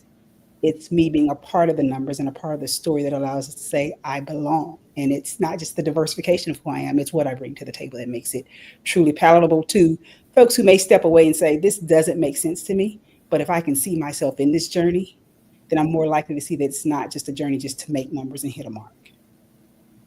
I love that. I'm going to jump back in. I know I've already spoken on this topic, but I'm jumping back in anyways on what everyone is saying here, because DE&I is more than a culture ad. It is a factor of a healthy organizational culture. And if you're not, no matter where you are, no matter what laws are coming out and whatnot, if you're not looking at hiring with that lens in mind, of those three different lenses in mind, then you're not going to hire Generation Alpha, Generation Z, because they're demanding it. They're demanding it. We need to start right from a talent acquisition lens. It's bigger than retention, right? That's one way. That's a great way to measure who are we keeping. Representation is a subset, right? Is a subset of diversity. Is there representation? I mean, Disney has it right. Right? Are the princesses? Is there representation in the princesses? Yes, there is. Is it phenomenal? No, it's not. Are they working on it? Yes, they are. We need to be thinking in that lens. It is so much more than a culture ad. It is the foundation of a healthy culture. If you don't have it, your culture will quickly become toxic if it's not already toxic. Sorry. No, please. I agree with everything you both have said. And something that came up to my mind when I was hearing you all answer this question is, we know, right? Like, there's tons of data out there, like it was mentioned, that show the positive impact that DEI has in the business. And yes, like Lauren was correct. Like DEI, not just about race and gender, but all types of diversity. So how do we, I guess my question is, DI data, speaking about that specifically, it's often reduced to like head counts, right? Like how many people from certain demographics do we have in the company? But how do we move, or how do we shift the focus to using data as a way to tell stories, or as a way to talk about the progress in the business impact? I'd love to jump in here. This is like my bread and butter. So for me, when we talk about numbers, we, like, as you said, it is often gets reduced to like quotas. Is like, we want to hit 50% female representation. We want to hit X percent of people of color. We want to hit X percent of people with disabilities, X percent of Indigenous. In Canada, Indigenous people are also a big part of our DE&I strategy here. And what ends up happening is it ends up leading to a lot of frustration and backlash, because people are saying, well, like, I've got a candidate pool of 95% men. How am I supposed to hire 50% women from a candidate pool of 50% men? And so when I'm talking to my clients about how to use numbers in a way to promote D&I internally and to really integrate D&I into their business strategy, is we stop talking about quotas and we start talking about, okay, let's start tracking these numbers. Let's look at what our hiring percentages are. Let's look at our retention rates. Let's look at our promotion rates for all of the different groups of diverse candidates.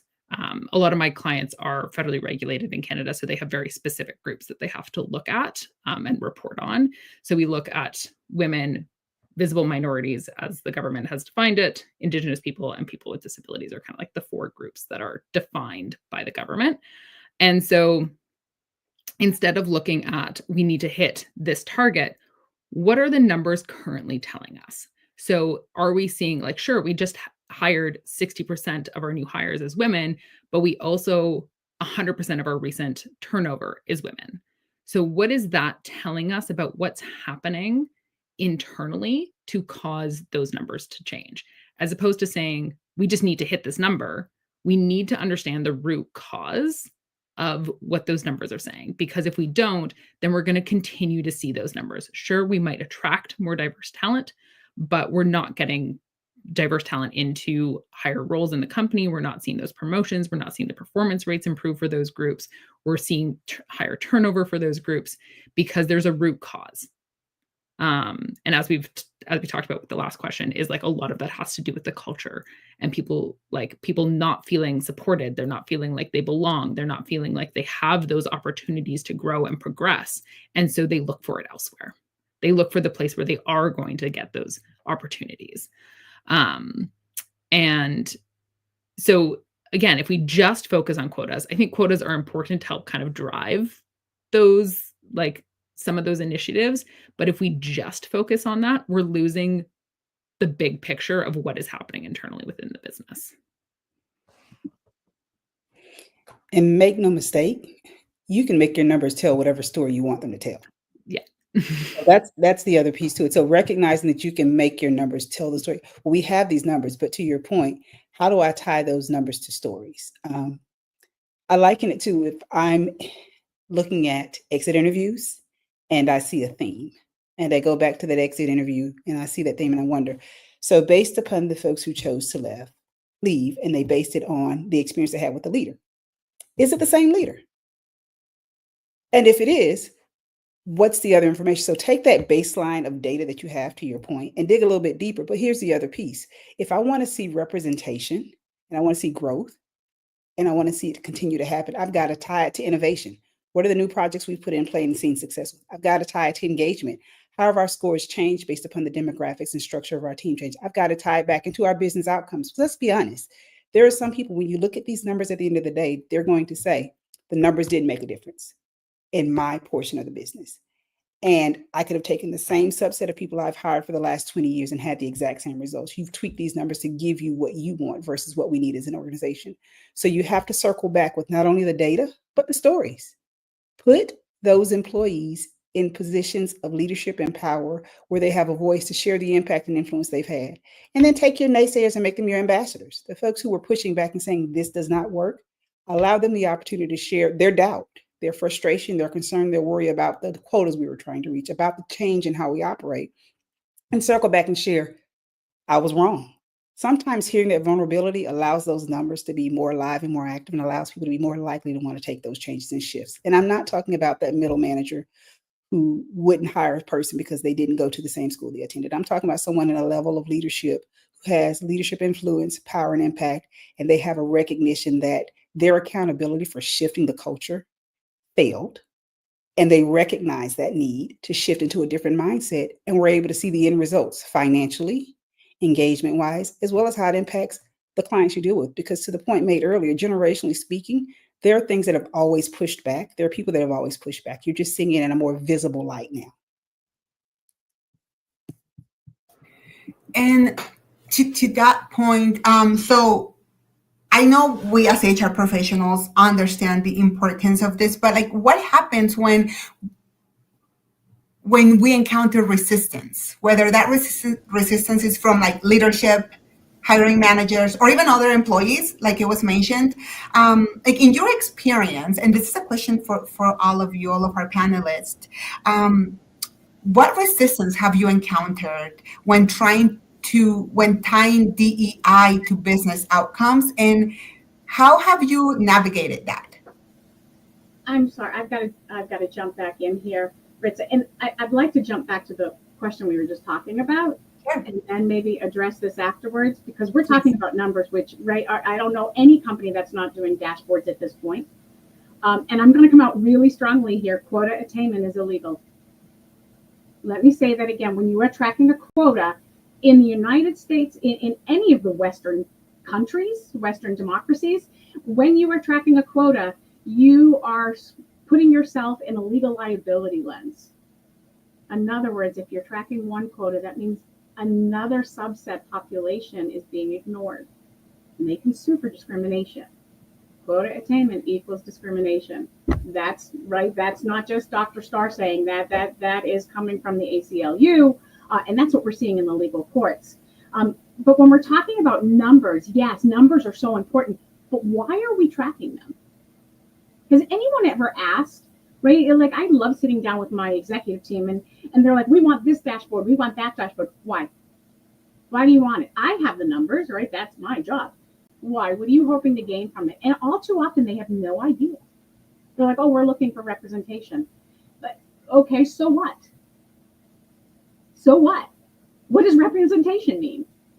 Right? And I go back to that, you know, when I look at data, the dashboards, when I look at representation, when I look at exit interviews, I'm looking at pain points. That's what the data is telling us. I love it when an organization says, oh, we are so diverse. Half of our workforce population are women. Who cares? What does that mean? Right? So that's where that storytelling is coming in. Well, it's great that you have half your workforce being women or half your workforce being Latino. That doesn't mean you've solved all of the problems in the organization. That's just telling me your demographics. I need more than that, right? DE&I is so much more than demographics. And I think that's a fault line that most DE&I practitioners and in HR and leadership, that's a fault line that we kind of fall on.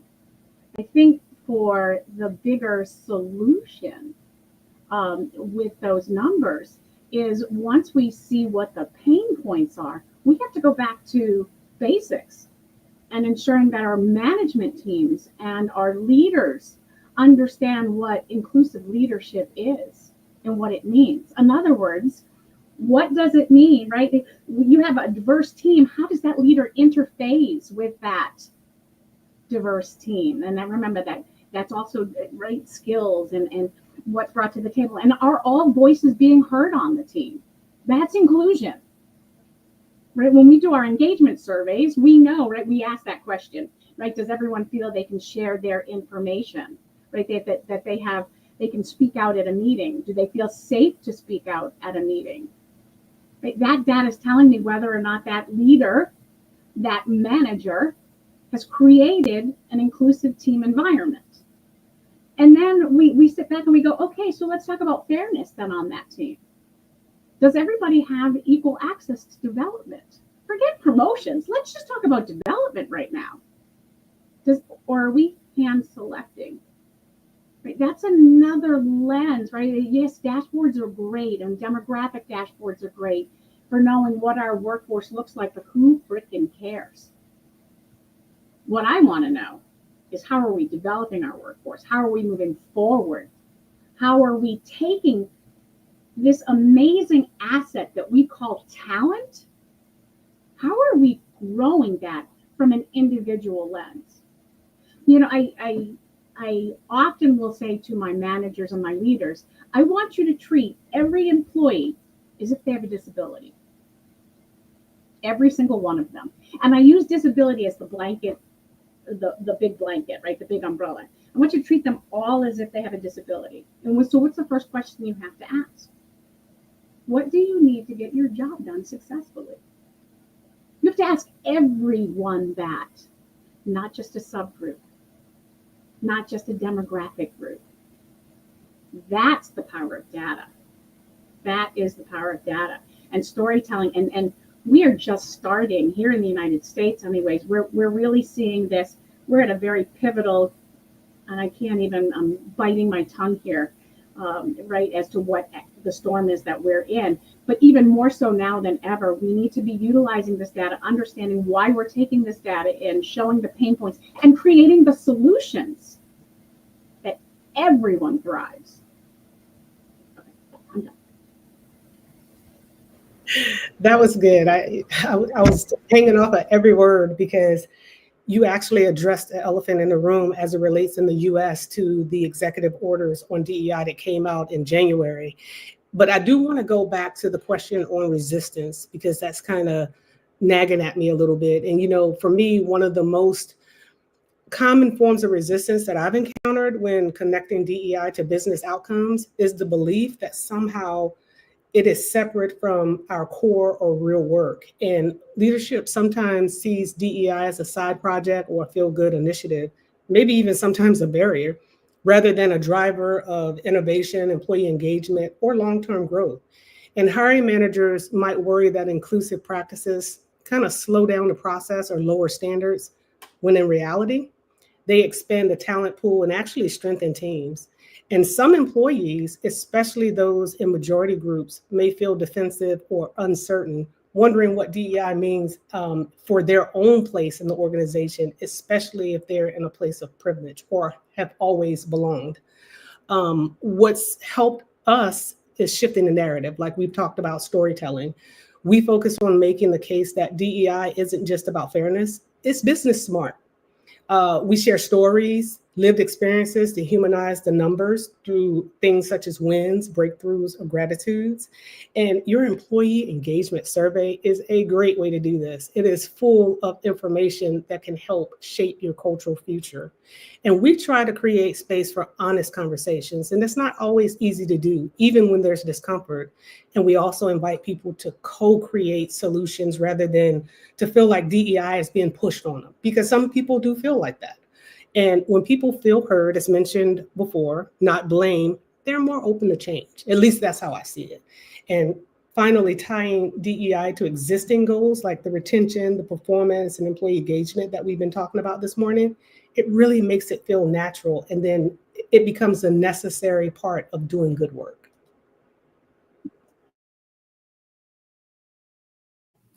Thank you. I agree. You know, I think, especially in this time, and not just in the US, but in other countries, we need to look beyond the numbers, right? Because it's true. Like, everybody is like, okay, how many women do we have? How many people of color? How many?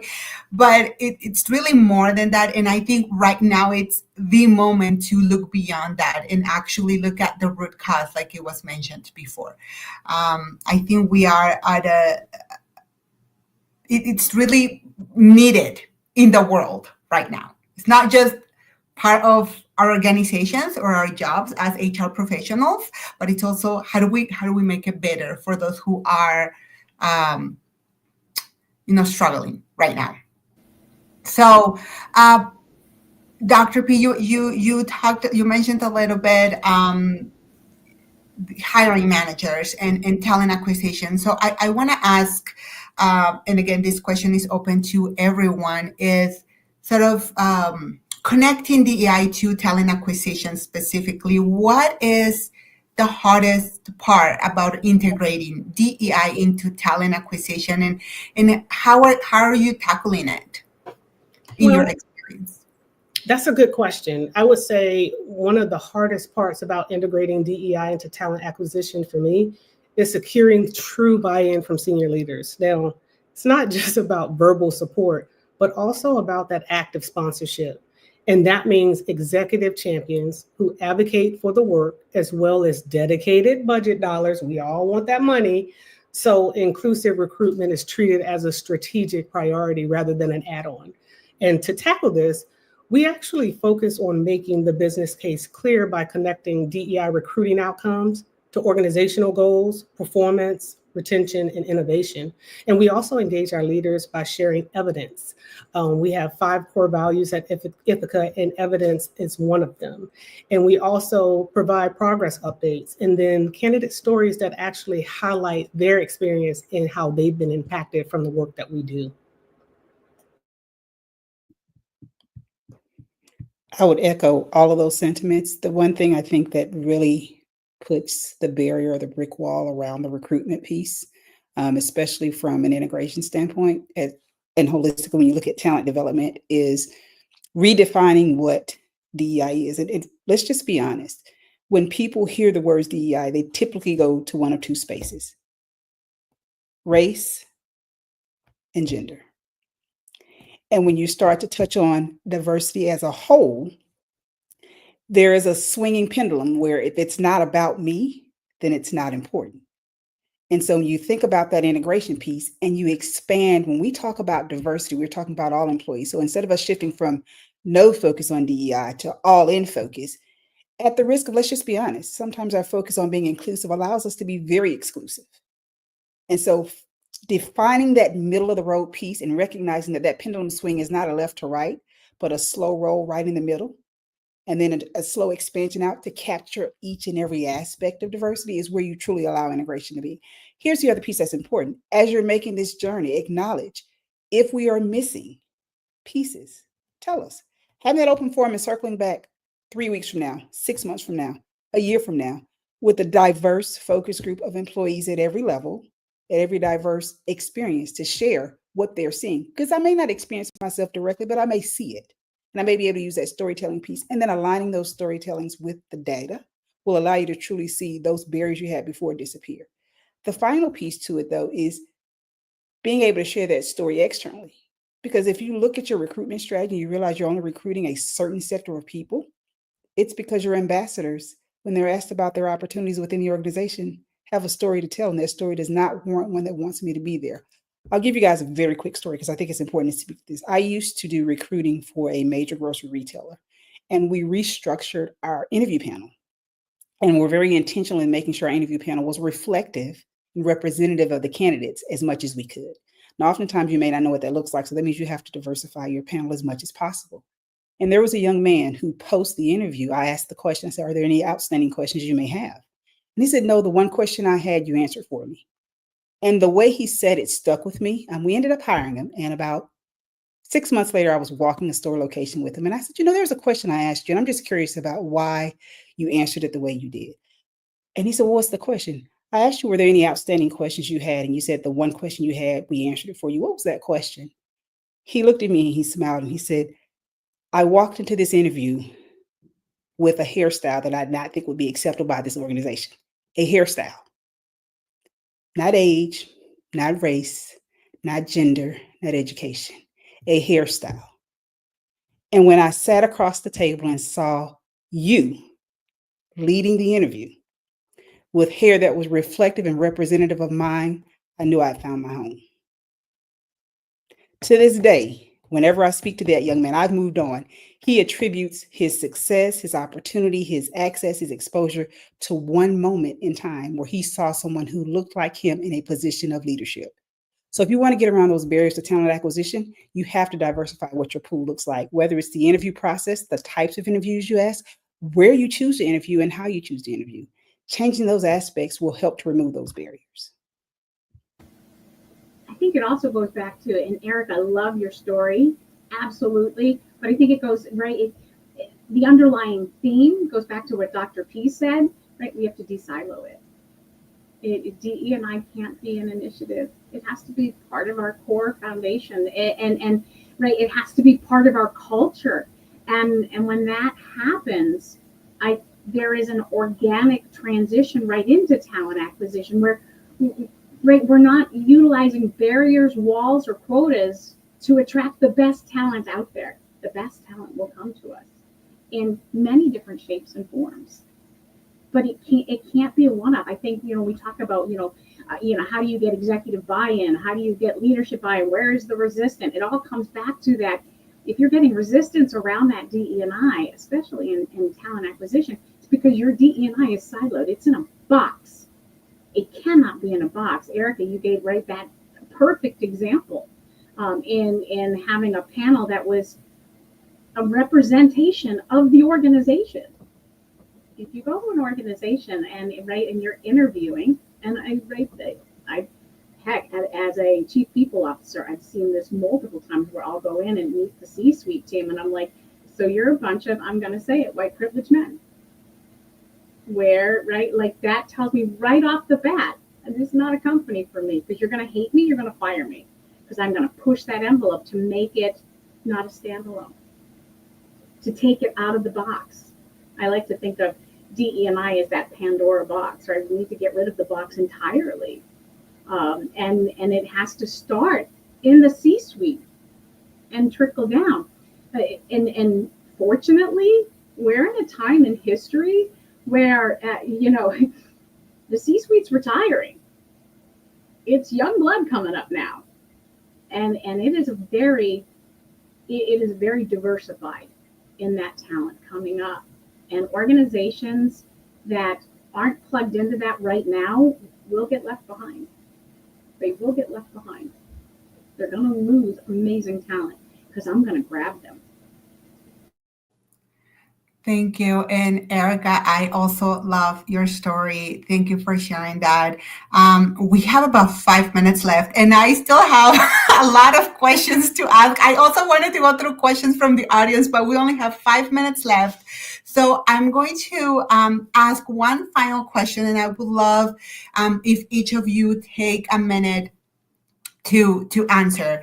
My question is, if there's one action you'd encourage organizations to take tomorrow to better align DEI with business and hiring success and making it part of their culture, like we talked about, what would it be? What would that one action be?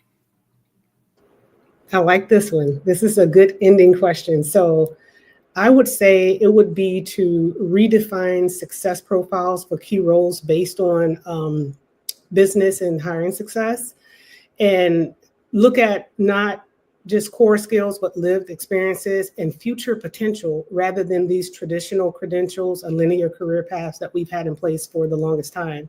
And this means rethinking how we evaluate candidates, focusing on what people can do and grow into, not just where they've been or the networks that they come from. And finally, I feel like this approach not only opens the door for more qualified and motivated talent, but it also strengthens long-term retention, adaptability, and performance. And it helps build trust because, again, as we've said, people feel seen for their real value, not just a resume. And then I would suggest starting with one role, measure the outcomes, and then let that become that model for scaling equitable, effective hiring.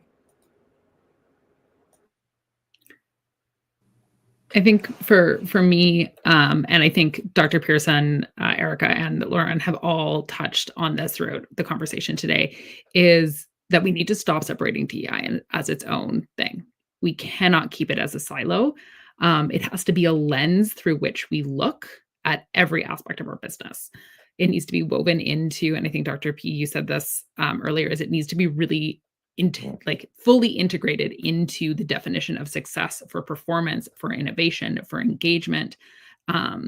DEI is business. It is not its own thing. It has to be absolutely foundational to how we run our businesses.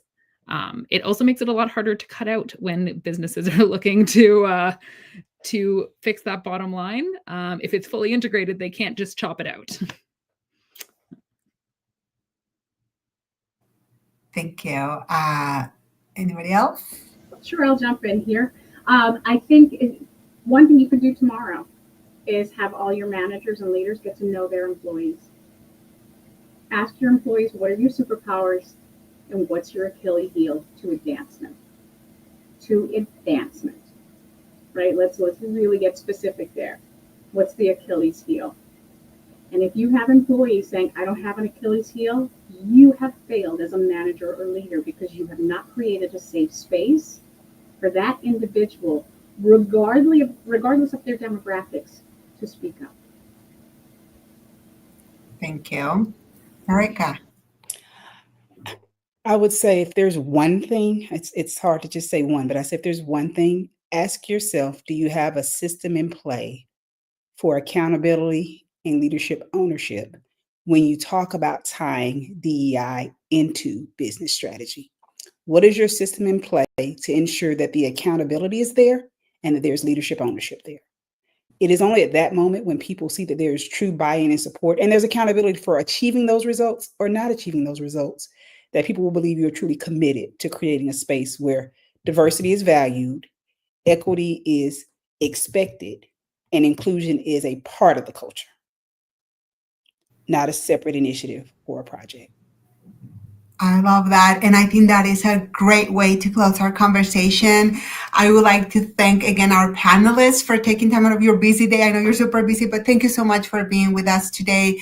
To all of our audience, please connect with our panelists on LinkedIn. And thank you for participating in the chat. So thank you so much, everyone. And I hope you have a great rest of your day. Thank you for a great panel. Everybody have a great one. Thank you. Take care, everyone.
Welcome everyone to day 3 of Hacking HR's Talent Strategy and Acquisition Summit. We are so glad you're here with us today, and I can't wait to get this panel started. My name is Daniela Page. I'm Hacking HR's Chief Learning Officer, and I'll be your moderator today for this conversation. Quick question before we dive in. Have you had a chance to review the Summit workbook? If not, one of my colleagues will drop the link in the chat so you can access it and follow along with the panel. Now, let's talk about today's panel, shall we? Our topic is building agile talent teams for fast-changing environments. And we brought together a fantastic group of experts from around the world to share their insights. Jessa, will you please bring our panelists to the stage? Hey, everybody. How's it going today? Hello. Good. How are you? Nice to see you. Nice to see you. Why don't we go around the room and do a brief introduction, who you are, what you do, and where you're from. How about we start with you, Melissa? Great. So good morning, good afternoon, good evening, because I know this is global. My name is Melissa Laswell, and I'm a global talent acquisition and talent management executive with over 20 years of experience leading enterprise-wide strategies at Apple, Walmart, and Pitney Bowes. And today I am the founder and principal of Agile Horizons Talent Consultants, where I advise organizations on workforce planning, talent acquisition and management strategies, as well as organizational development and AI-enabled talent strategies. So throughout my career, during times of hypergrowth, transformation, and budget tightening cycles, my focus has always been on building agile, scalable frameworks that really drive business results while delivering exceptional experiences for candidates, hiring managers, and teams. So that's why I am so excited to be a part of this panel today, along with my fellow panelists. And I am here virtually from Orlando, Florida. That's wonderful, Melissa. Nice to meet you, and we appreciate you and your energy. Love it. Over to you, Jamie. Hello, everybody. I'm Jamie Conrad. I'm a global HR executive, currently serving the HG Insights community and organization. I am a almost 20-year veteran in the HR space, most of it in healthcare before moving to tech about 4.5 years ago. And I'm excited about this topic because it's been interesting for me as I transition into the different industries that it became pretty apparent pretty quickly that in healthcare, we were using Agile without understanding that it was Agile. And in tech, we're not using Agile, even though that's what we want it to be. So there's a lot of nuances to Agile and how it's applied in talent acquisition. And this is a pretty interesting topic to dig into. I'm calling in today from the Austin, Texas area where we're going to get about 105. So it's going to be a hot one today. I love it. Thank you. We're very lucky to have you here, Jamie. Appreciate it. Thanks. And over to you. Is it Ewan? It's Yuen. Thank you so much. Yuen. Great. Nice to see you. Yeah, great to see you. I'm joining today actually from a little bit north of you all so far in Toronto. I've been working in HR for the last 15 plus years. And my experience has spanned many different industries, healthcare, charity, and then also tech startup. I'm invigorated to be chatting with my panelists here about this topic today because, as you can imagine, working in many different industries and many different geographies as well, it's very fun to have and apply learnings when it comes to what works and what does not work for talent acquisition. Well, thank you for being here. And I'm actually from New Brunswick, Canada, but I live down here in Mexico in Playa del Carmen. So nice to see you. Thank you. And Jonathan, last but not least. Thank you for having me. It's a pleasure to be here. I'm John Westover. I'm located out of Salt Lake City, Utah in the United States. And I'm kind of I'm a self-proclaimed scholar practitioner. I've been in higher ed now for 20 plus years and in the HR space for 20 plus years. I'm founder and CEO of Human Capital Innovations, but I'm also a professor of organizational leadership and human resource management. And I'm currently the associate dean of HR undergrad and graduate academic programs at Western Governors University, which is headquartered out of Salt Lake City and has about 200,000 students nationwide across all of our programs, about 10,000 students nationwide in our undergrad and graduate HR programs. So it's a fun opportunity to do HR at scale and to train the next generation of HR professionals. It's a big responsibility. Thanks for being here, John. Appreciate you. All righty, folks, we're going to get started with just a little warm-up question for you all. Agility is often used as a buzzword. In the context of talent teams, how do you define agility and why does it matter right now? Well, I'll kick off, Danielle. So, when I think of it through the lens of, talent acquisition and talent management, traditional recruiting teams are really requisition driven and they're reactive. And I feel like agile talent teams, by contrast, are very proactive and built to flex within the business needs.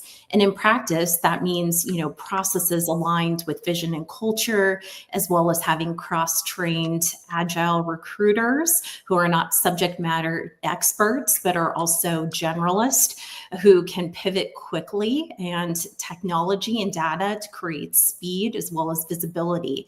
And, what I believe at the center is through all of this is really workforce planning and having a scenario-based demand planning that aligns people to the work really before it even happens. And, I really feel like the difference is simple. It's traditional talent teams, they fill jobs and they react to talent changes within the organizations, whereas agile teams anticipate, align, and enable organizations to thrive through change. And I feel that this is so critical and important now due to the micro and macro factors that are impacting organizations internally and externally, and really having a nimble and agile fluid strategy and talent strategy as a whole really helps you to address these organizational challenges and needs. And the organizations, I feel, that master this and are able to embody this will be able to attract and retain top talent and remain very competitive in the marketplace. Yeah, I agree with the change aspect of it. A lot of times this buzzword of agile, it gets thrown around like it's, work faster. And that's absolutely not what agile is meant to be or the mindset associated with it. Working faster just creates burnout. It doesn't create an agile workforce.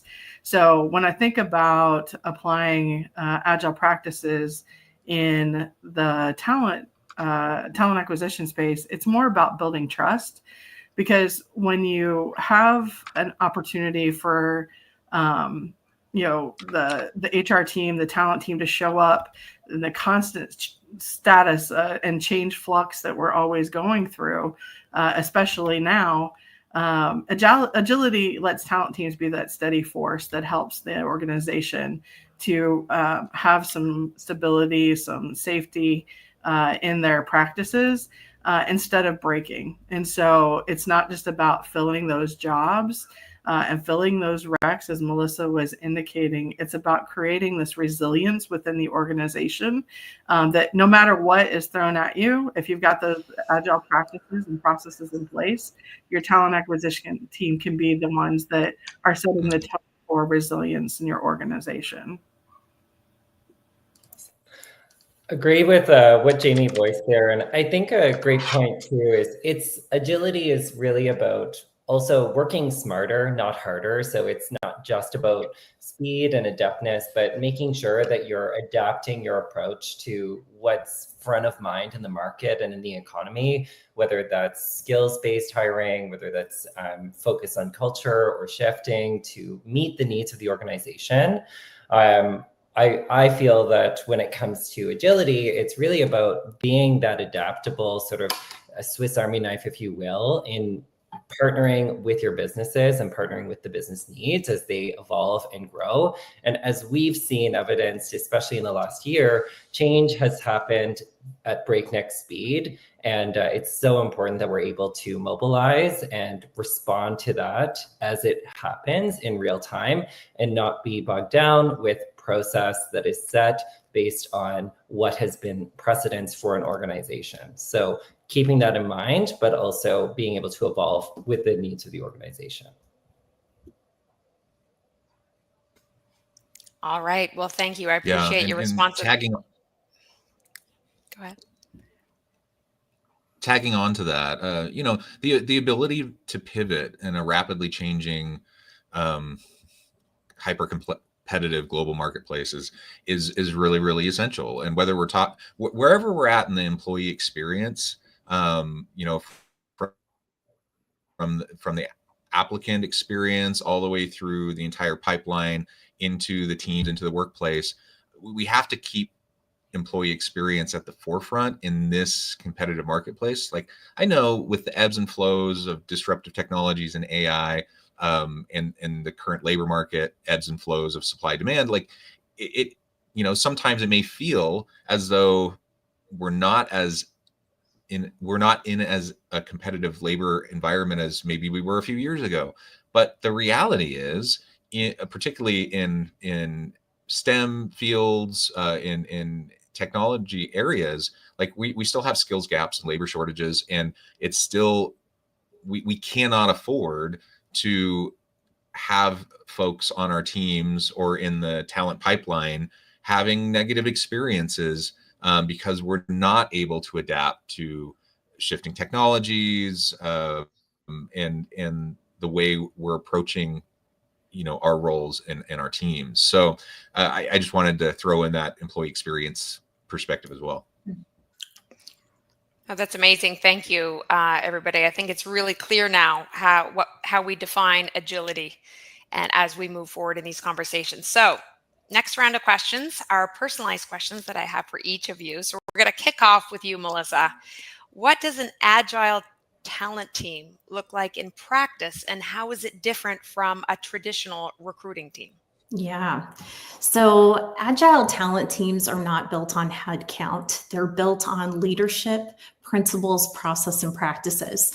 And I've learned that agility comes from 4 key things.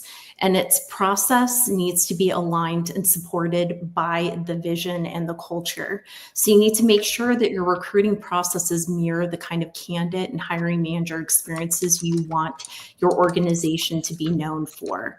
Then it's also cross-training and role flexibility. So you want to develop your recruiters with both deep expertise and generalist skills so that they can pivot quickly as the business needs change.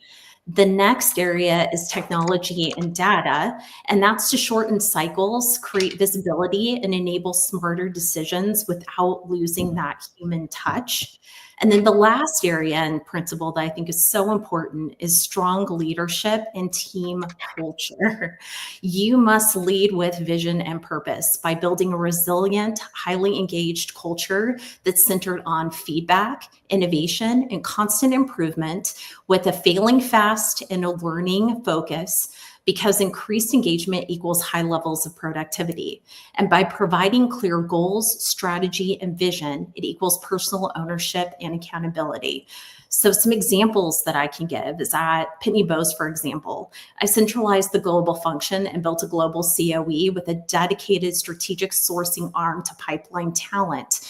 And we designed an agile recruiting model where recruiters were cross-trained and deployed in sprint teams aligned to the business priorities rather than individual requisitions.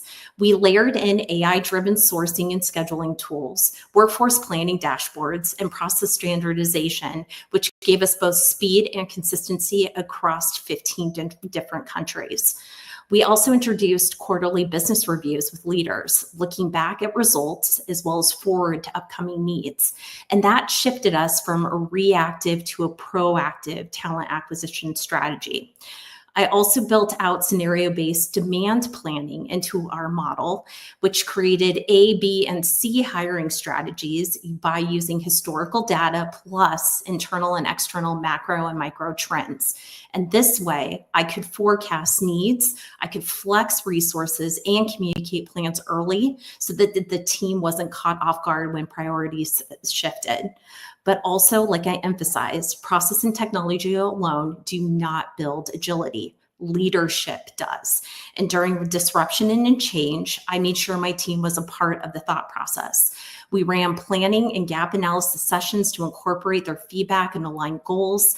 I stayed accessible to all 85 of my global team members, not just through monthly global town halls and skip levels, but also through informal touch points like bi-weekly Diet Dr. Pepper Fridays, which were open office hours for anyone to connect. And this communication strategy built trust, like Jamie mentioned, and gave me real-time insight into what my team needed in order to stay engaged and resilient.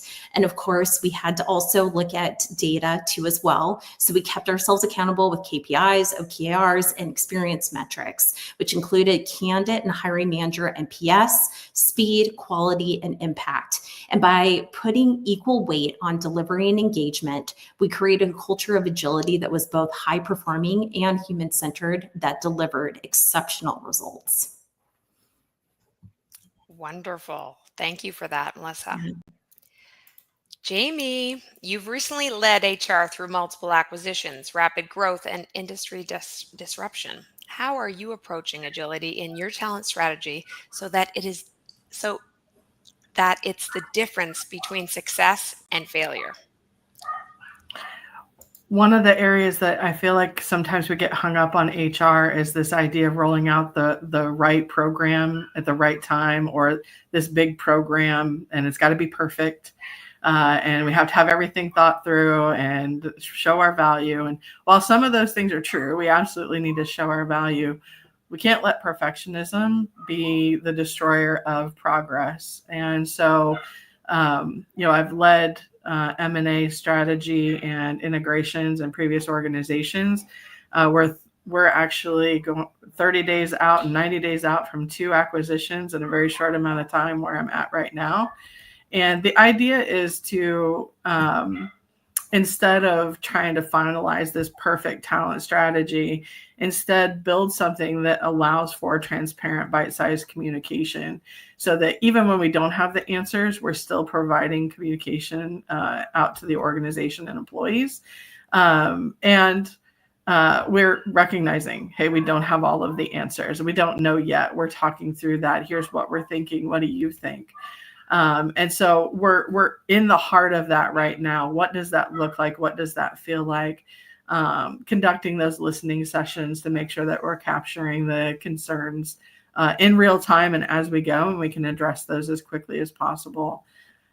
Because going back to that idea of providing some stability in the heart of change. M&A is some of the biggest changes that employees and businesses can go through, and those integration plans are really important. And so being that place where people know that they can go to find an answer, even if the answer is, I'm not sure, let me go find out, or we're not ready to discuss that yet, and here's why, what do you think? Having that open psychological safety and that stability, because Agile isn't about having all the answers, but it's about having the courage to just adapt in real time and being able to show up for people when they need it. Absolutely. Love that. Very helpful. Ewan, how do you shift from a traditional structure to be more agile and be able to adapt? For sure. It's been an interesting journey over my last few organizations, going from more traditional structured companies where things move quite slowly and there's very low churn or very low turnover, to tech, which is exponential growth and then exponential downsizing. So as you can imagine, there's a lot of change management.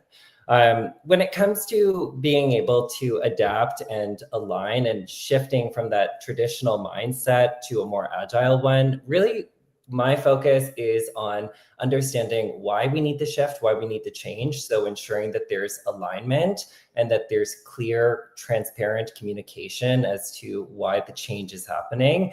Providing training and support for all of the leaders. So ensuring that people agree with the rollout of how we're changing the framework and also how this will impact the workflow for the greater team.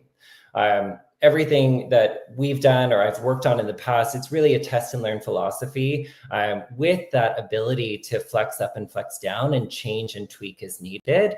I believe the spirit of agility is with that test and learn philosophy. To what Jamie just illustrated with her point, it's really about being able to adapt and really being creative and creating that psychological safety for people to make mistakes and be open to change and be open to making mistakes. With agility, it's also about new integration of technology and tools, which we all know it is very fast and very furious, especially when it comes to AI and its impact on our work and on our workforce and how we work. So being okay with the changes that are happening and the speed of the change, while having a North Star when it comes to alignment as to why that change is happening, and ensuring that there's clear buy-in from our leadership and clear buy-in from our executives when it comes to the need for the change and the why we change, with some flexibility on the how. I love that. That's great. Thank you so much for sharing. John, how have you embedded agility into your talent acquisition processes without sacrificing quality or the candidate experience? Yeah, first, I just want to reiterate what was shared previously, around an experimentation culture, around, being willing to continually learn, ask questions. I think that's at the heart of what we're talking about today. And so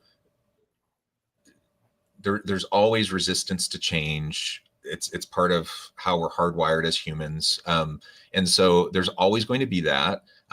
But we can, start to create a culture within our organizations of just continual readiness for change, meaning continual learning, continual growth, continual experimentation, rapid fire, trial and error, and learn from, quote unquote mistakes, so that you can move things forward. And so I think as we try to navigate hiring and talent acquisition,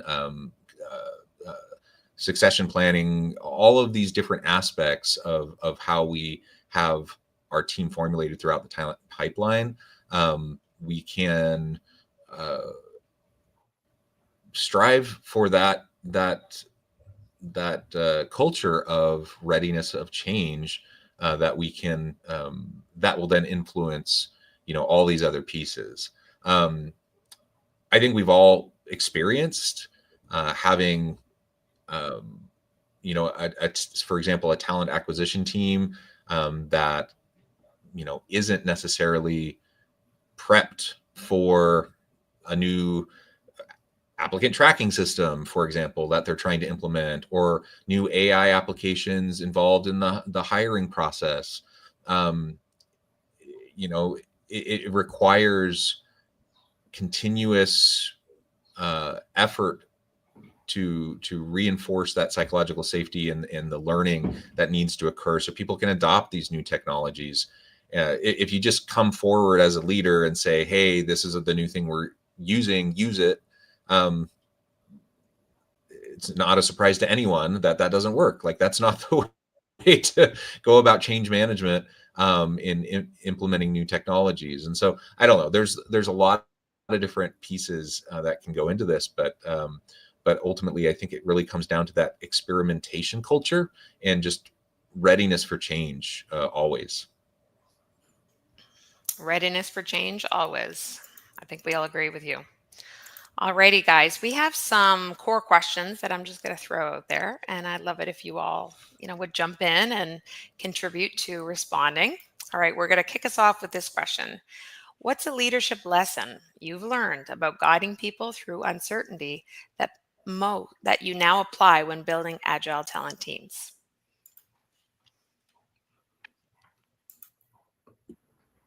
I'm happy to jump in here first. One of the sort of key lessons that I've learned as I've worked with different leaders across the organization is not trying to propose a solution individually. It's about building a solution together. That institutes buy-in from across the team. It ensures that there's alignment on what the problem that we're trying to solve is, and then also making sure that people understand where the uncertainty is stemming from. So it's not about being able to be the person with every single answer. I don't think that's realistic when it comes to anyone. As great as AI is becoming, we still need our own form of critical thought to apply to these scenarios. I believe that just partnering and understanding and then working with the team to ensure alignment and then ensure that we're moving forward with a solution that makes sense for the business is the most important part. I want to maybe take that from a different perspective, because I absolutely agree with the cross collaboration and design for aspect of that. But one of the things that's been really surprising to me is this obsession that we continue to have with being involved in every decision. We want us to be agile and move quickly, but everyone wants to be involved in everything and have a say and have their voice be valued. And that's important in some scenarios, but it can't be everything. And so I think one of the things I've learned is when you're applying agile practices and processes, how do you go about ensuring that collaboration happens, but it's not slowing down those approval processes, or, are we married to something that's adding value, or do we need to rethink what that looks like? How do we ensure that trust is there? Do you trust the decisions that are being made? Do you trust the people that are making the decisions? Do you trust the process and the practices that you've put in place? And do you really need to be involved in that decision? Sometimes the answer can be no. And that's mind-blowing to some executives. Sometimes you don't have to be involved in every single thing for it to work through appropriately. So when you're thinking about how to apply, like building some of those practices and operationalizing them, just make sure that you're challenging assumptions on the bureaucracy around approval processes associated with the decisions in your process. Amen to that. I'll just add, like, sometimes we really need to be willing to prune. I like using the pruning analogy for a variety of things when it comes to policies, practices, procedures. If we're challenging assumptions about what's always been done, just because it's always been done, we're going to continue it. We can start to prune back to really the essential, like what's absolutely necessary in these various approval processes, and who's involved in each decision and whatnot. Because in many cases, like Jamie just articulated, like you don't have to have 5 levels of approval. You don't have to have everyone involved. You can streamline those elements, which then frees up time for you to involve more voices and generate the buy-in on the big stuff, on the big strategic stuff that needs more buy-in. And the one thing that I'll just add to as well, Danielle, that I think is so foundational and pivotal to what everyone said, is around communication. I think you have to have clear, open lines of communication. And one of the core principles of Agile is having those feedback loops. It is having those stand-ups daily or weekly with your key stakeholders, as well as your team that's implementing and doing the work and the changes. And that is something that I think is so critical and important, so that you can make real-time, timely decisions to pivot, change strategy. And I think all of that is at the crux of building trust, which I know is an underlying theme that we keep talking about too as well. And I think that in order to build trust, there has to be repetition, and there has to be that support that's built. And I think all of that is at the crux of everything that we've been discussing so far. Thank you, Melissa. All righty. The next question is, can you share an example of how you redeployed or restructured talent teams to meet fast-changing business needs? Yeah, so I can jump in. So, I think one example that comes to mind for me came, mid-year when priorities started to shift from one business unit to strengthening domestic global logistics and another business unit that we had at Pitney Bowes. And instead of hiring new recruiters, we actually redeployed a global sprint talent acquisition team that actually expanded across our geographies. And because of this, we were already, and our team was already cross-trained and connected. And we also had the workforce demand planning scenarios created as a part of the annual workforce strategy planning, as well as the QBRs that we had done. The redeployment that we put together only took a week instead of months. And that saved the company hundreds of thousands of dollars. And it demonstrated to the leadership that our talent acquisition team could flex seamlessly with the business needs. And what might have felt reactive in a traditional model became a proactive built-in capability. And really that credibility positioned TA as a true strategic partner with the business. That's awesome. Contingency plans in place, ready for deployment. That's great. Anyone else want to share an example?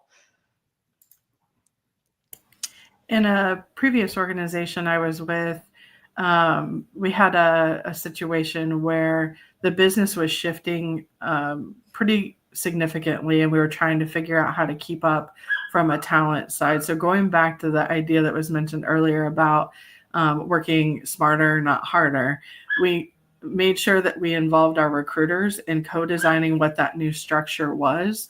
That allowed us to stretch them in their professional development into the roles that they were looking for, and that would also support the business. We made sure that we prioritized building the skills and the skills gap for those recruiters, so that we not only were able to identify, but put professional development plans in place for them that allowed them to expand their skill set to support the business, but also to support those agile, more resilient kind of mindsets.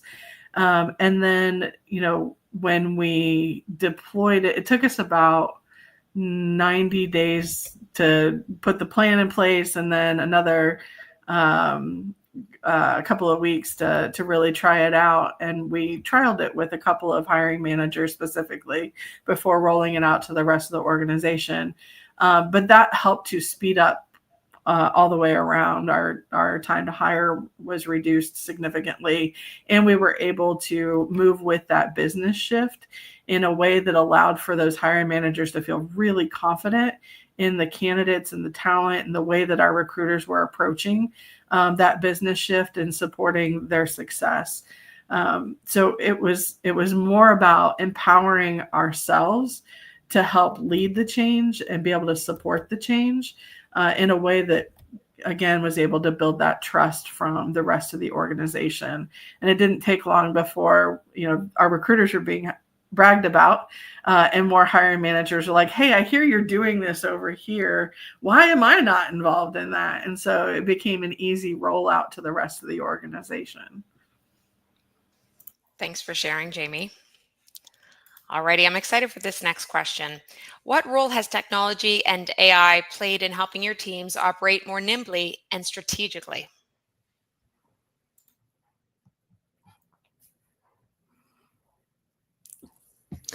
Happy to jump in here. With my I teams, can go ahead and jump in. Oh, go ahead, Jonathan. Yeah.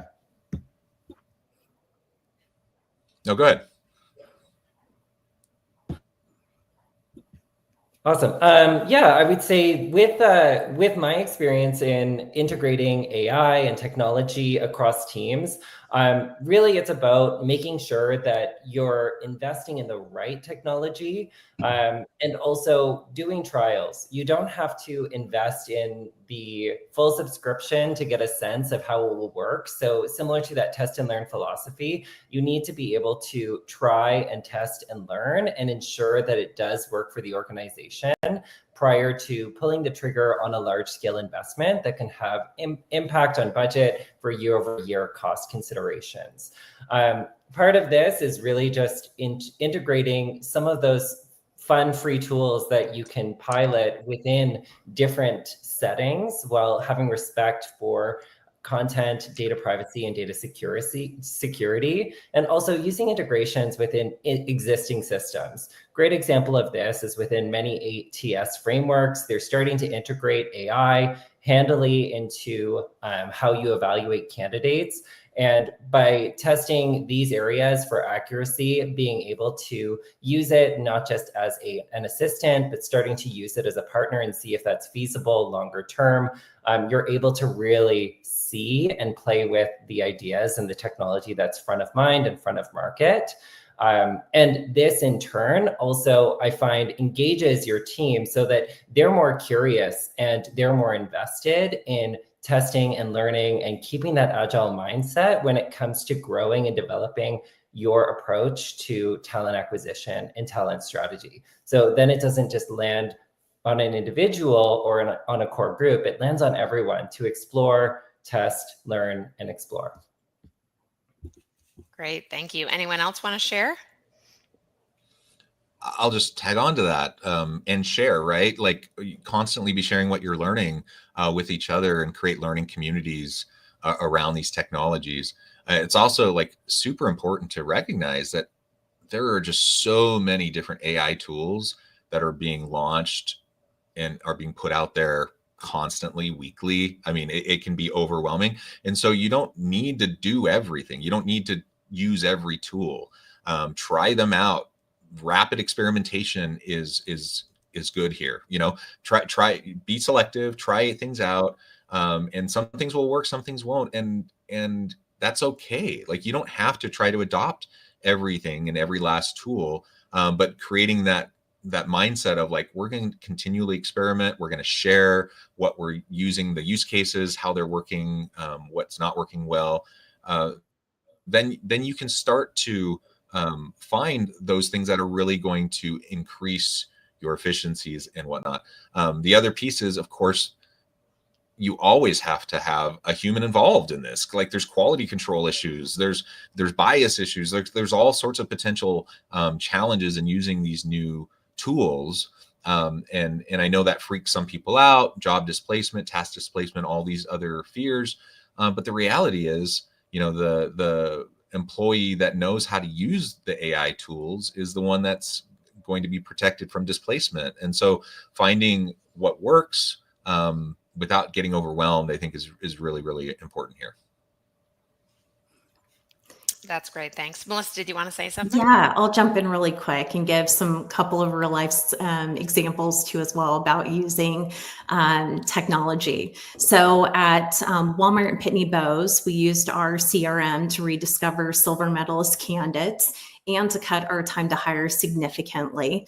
Another example was at Pitney Bowes, we implemented a new ATS for CDL hiring, which reduced hiring time from 40 days to 21 days for over 300 drivers that we hired annually. But I think what's really important to understand here with any technology, which includes even the advancements with AI, it's a balance, right? Tech wasn't about replacing people. It was about giving recruiters space to build relationships, to guide leaders and elevate the candidate experience. And that's how tech really enables agility. It creates space for really human judgment. My one piece of advice that I would like to give everyone, because I know that AI and technology is being advanced at such a rapid pace right now, is that whenever you're considering new technology as a solution, you always need to ask yourself this question, what am I trying to solve for? And if you start with this question, it will always lead you to the right solution. And sometimes the right solution isn't a technology change or a tech stack change. It could be about your process. And so I think it's really, really important that as you're thinking through adopting new technology, whether it's AI or systems, that you really ground yourself with thinking through what am I trying to solve for here? That's great. Thank you, Melissa. And looking at the time, folks, we've got 1 minute left. So really quickly, for leaders who want to start building more agile teams today, what would be a first step? And I just want a little brief response from a few of you, if you could.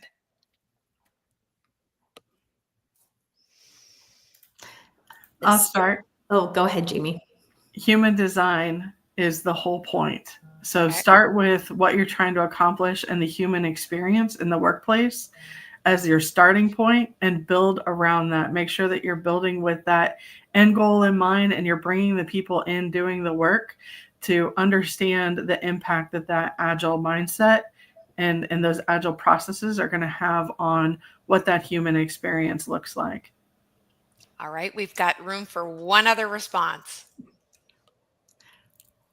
I'll just share, start small, start visible, and start with skills. I think pilot an agile recruiting team in one critical area by measuring impact with dashboards and feedback loops and use that data to scale. And don't try to flip the whole model overnight. Build credibility first, and then I would say expand. Thank you to all of you panelists. We appreciate you so much. The next panel is called Preparing for 2026 Strategic Hiring Roadmaps and Capability Planning. We'll see you there. Thanks, everybody. Thanks. Bye. Thanks, everyone.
Hey everyone, welcome to our final panel of the summit. And what better way to wrap things up than by talking about the future, isn't it?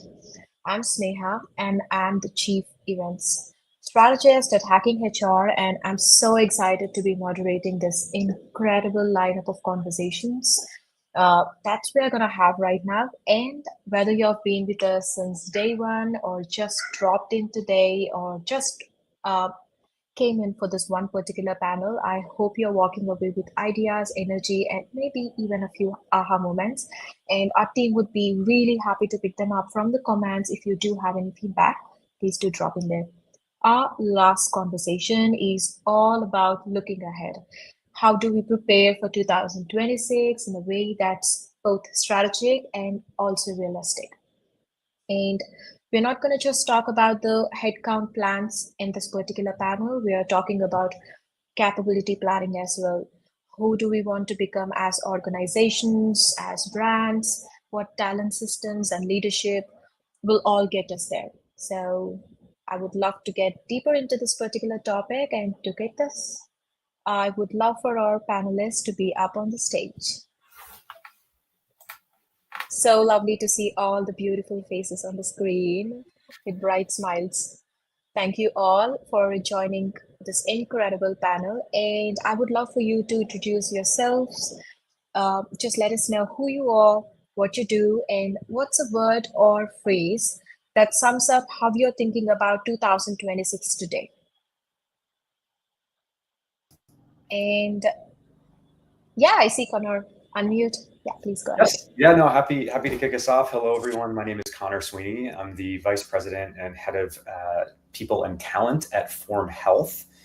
And one word to describe how, look, I would just say excited. I'm about 4 months into my role at Form. It's an amazing organization, and the work that we're doing specifically in this space is very timely for this conversation. So I'm very excited and happy to be here.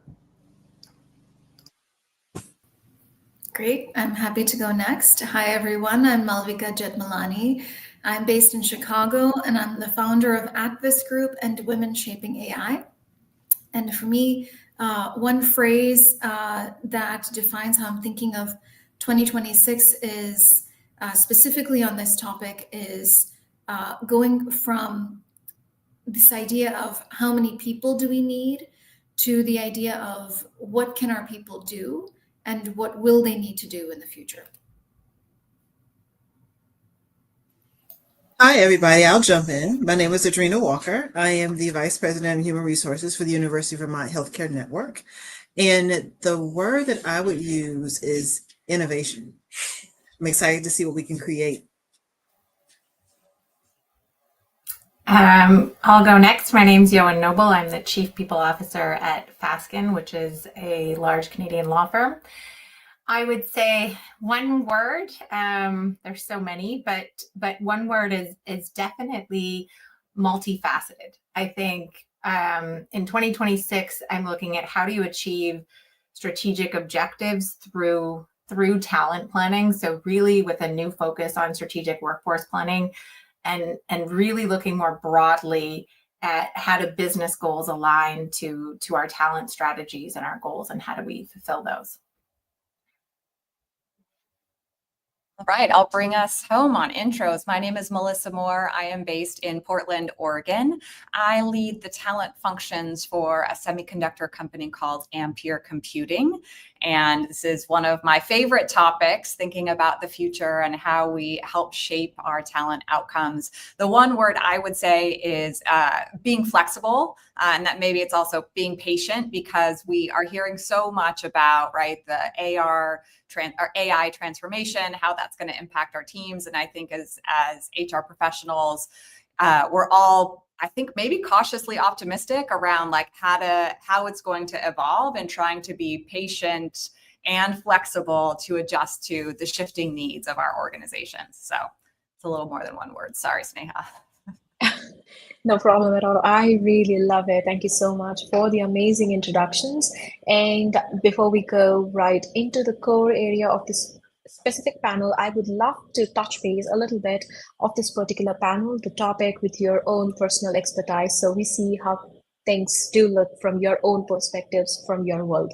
So I would go with Connor first. And the first question for you would be, how do you incorporate external market shifts like talent shortages or new regulations into your hiring roadmap? Yeah, absolutely. So I guess I'll start, and I should have added this in my intro. So for those unfamiliar with Form Health, we're the national leader in the U.S. In science-based obesity and cardiometabolic care. So we're a full-service telehealth clinic really focused on obesity and weight management. And, I think unique to us, right, being that we're a healthcare organization, is our hiring model is, highly centric around clinical hiring, right? So we spend a lot of time talking with doctors and dietitians and APPs like nurse practitioners and PAs. And so, I think for us, it's a fairly unique, point of view for us and how we think about that. We have a really, what we say is a best-in-class care model that really requires a significant focus and intention around really how we think about clinical hiring. So, we have incredible providers that work for us that are, on the physician side, ABOM certified, so American Board of Obesity Medicine certified. On the dietitian front, we target dietitian talent that is CSOWM certified, so Certified Specialty of Obesity and Weight Management certified. And so, the high bar for talent and specialization is really important to our business model. And so kind of talent community building is a really critical practice for us in how we think about kind of future-proofing our talent pipeline, right? So building long-term candidate pipelines and embracing the relationships that come with that is a game changer for us, and how we think about talent best practices as we're scaling, our organization, maintaining really close partnerships and relationships with, candidates that have the expertise and the perspective that we want to hire has been deemed, really beneficial for us, and something that we've leaned on very heavily for several years, and kind of will continue to do so moving forward. So I'd say kind of our advantage as we think about the future proofing of our talent pipeline is really around kind of talent community building. Thank you so much. We really love that. And my next one would be to Malvika. From your founder perspective, what are the top leadership capabilities needed in the age of AI, and what can companies do to prepare leaders? Yeah, so I think of this as kind of three distinct categories. The first one being just general kind of AI and data literacy. We don't all need to turn into data scientists, but we do need to have some data literacy. We need to understand how these models work, what data is being used to train these models. And if you look at the World Economic Forum's State of Jobs report, the 2025 report, they found that analytical skills are the number one skill that employers are looking for, even in 2025. So I think that is a super important skill. And related to that is this ability to tap into the collective wisdom of human and agent teams. I think agents are, we all know and have heard and read that agents are going to be, and digital labor is going to be a fixture in the modern kind of org design and org chart, especially over the next 12 to 18 months. The other thing I would say is the idea of adaptability and courage. So this is a time where the volume and pace of change is only continuing to accelerate. And there are often times when leaders need to make decisions without knowing the full ROI, without understanding exactly, knowing the data on exactly what's going to happen. And sometimes the cost of waiting to do something is greater than the cost of experimenting. And so that adaptability and courage really come into play. And then the last thing that I'll leave everyone with is change leadership at scale. So I think we've all seen now that clickbaity study that came out from MIT that said 95% of AI pilots fail. A big part of that was organizations are missing change management capabilities. And employees are actively looking for leaders to provide more guidance on AI. McKinsey had a report that they rolled out, I think in January of this year, called Super Agency in the Workplace. And they found that almost 50% of employees, their top priority is they want more training and support when it comes to AI adoption. And simply sending a memo saying we are now an AI first company is not enough. So leaders need to show up and communicate and show up with authenticity and build trust with people. And that is all part of that change leadership that I'm talking about. And that includes being very comfortable saying, I don't know, because often you're going to get questions from your people that nobody knows the answers to yet. And I think it's okay to say, I don't know, but I'm confident we will figure it out together as a team. And I think it shows vulnerability and authenticity on your part in this day and age. So those are the top leadership skills I would say are critical now. Thank you, Malvika. That's a great piece of information that our audience would love to have. And I would quickly jump on to Adrina. So here's your question. What innovative hiring practice has had the greatest impact in future-proofing your organization's talent pipeline? So for us, it has been the ability to understand that we need to stop waiting for talent to find us, and we need to go find it. So we partnered with schools, we looked at grassroots organizations, but we did something really innovative with our own employees. We did what I like to call dream mapping and working with our workforce development team to help them grow within their roles. So it is not just necessarily where you want to be today, it's where you want to be 5 years from now. And how do you back into that? So if we know that we're going to have jobs that may be better served by AI, how do we back into that? We still need the workforce. Vermont is like a talent desert. So we still need to keep and retain everything that we have. So it's also breaking down the silo of thinking that because I've done this job for 15 or 20 years, it doesn't mean I can do something else. And it doesn't mean I need to retire. And then we also put in very innovative bridges to retirement, allowing people to step down at their leisure, and at the same time mentor someone. And then something that I've done at a previous organization that I've not had the opportunity to pilot here in Vermont is the ability to use maternity leave coverages as stretch assignments to find new and budding talent and to have all the right things and to ask the right questions. We also ask our leaders to do talent retention interviews. Did you create something new? Did you have a new certification? Is there a cross-functional project you want to work on? I cannot tell you how many organizations I've been a part of where the best talent we had was right there. We didn't have to go look for it. We didn't have to recruit. It was right there. It was simply having the conversations. And I would ask everyone on this call, when's the last time you asked your team and was bold enough to say, is this job still working for you? And if not, how do we make it work? Is there another part of the organization you're interested in? And how do we get it there? Many times we silo our own people because we're so focused at looking on the outside. And we do need the outside to feed the pipeline, that is true. But how are we really focusing on that internal talent that we already have? I think as HR professionals, we all know it's cheaper to retain than it is to hire. So how are we really maximizing that piece? And so for us, that was the unlock.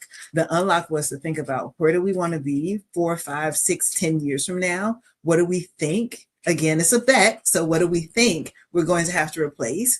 And how do we take that talent and allow them to retrain themselves over the next 4 or 5 years to get them to where they need to be? And so the change management process doesn't happen after the decision is made. It works in parallel with what we think the vision, mission, and values of the organization are going to be. Thank you so much. That's awesome. And my next one would be for Melissa. In your experience, how do you ensure people and cultural strategies translate into real capability building for the future?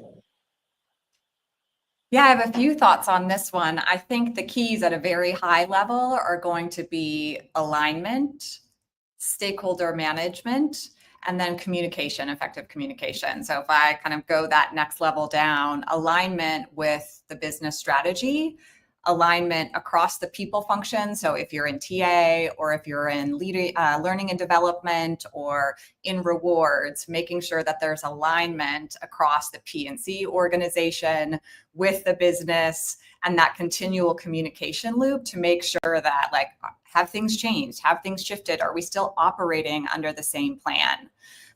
One of the things that then is going to be important is, okay, I've got my plan and I got to execute those regular report outs and connections on some of the key people indicators, right? So that might be performance metrics. That might be using your skills or your kind of gap analysis to understand, did I actually recruit and hire the people I needed to achieve my objectives? And there are going to be some clear indicators, right? Like, are we hitting our company goals? Did we launch our product on time? Are we shipping in the way that we need to?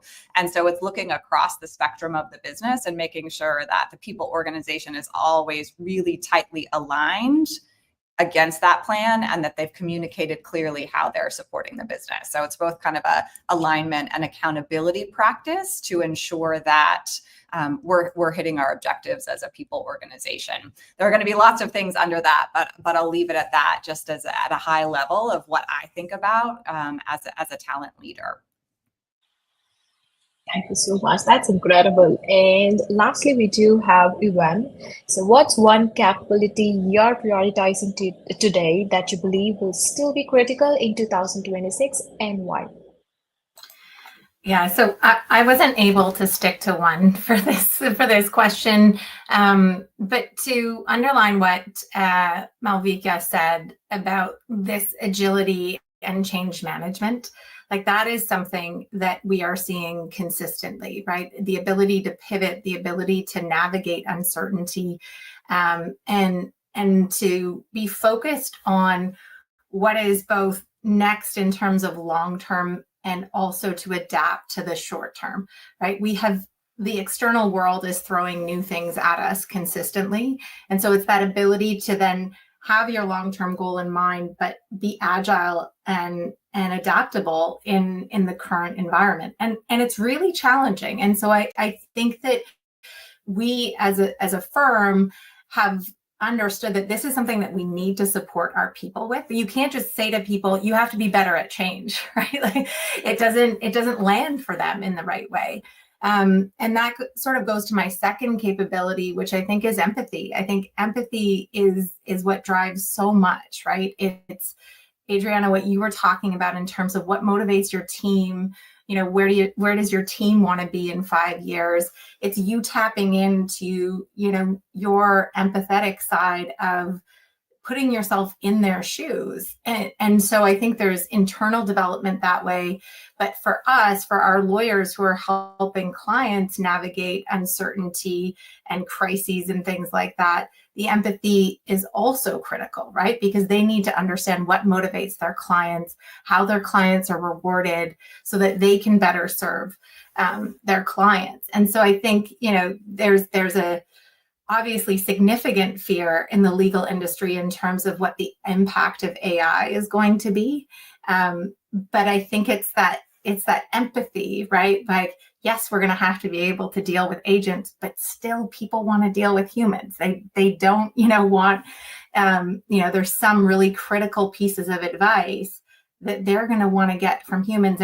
And what is it that the human brings? The human brings that ability to, be empathetic and really understand where that person is coming from. So I think those are like two of the critical ones. And just to really sort of underscore that ability to navigate change, that is just crucial. And we've seen, I would say, in the last 2 years, some of our leaders just were not prepared for that. And so we've put a real focus on how do we build up our people's ability to conduct change management for their teams, but then also for themselves, right? How do they navigate change themselves and lead through it? Thank you so much. This was incredible. And I would not waste any minute before we dive into the most important part, which is the core area of internal details. And I would love to open up a little bit and deep dive within the conversations. And meanwhile, I would encourage all our participants and our people on the chat box to please add up any questions you have for our panelists into the chat, and we will absolutely make sure that we would pick a couple from any of the chats at the end of this panel. Thank you so much. And diving into this core details, I would start with, how are you approaching workforce planning for 2026 to balance immediate hiring needs with future capability building? Anyone can go first. I can jump in here. See, we're approaching workforce planning for 2026 with really a dual lens. How do we continue to meet today's hiring needs while deliberately building the capabilities the business will depend on in the future? In the near term, that means ensuring we have the right people in place to deliver on the immediate growth goals that we have in place. Filling critical revenue driving and patient-facing roles quickly and effectively.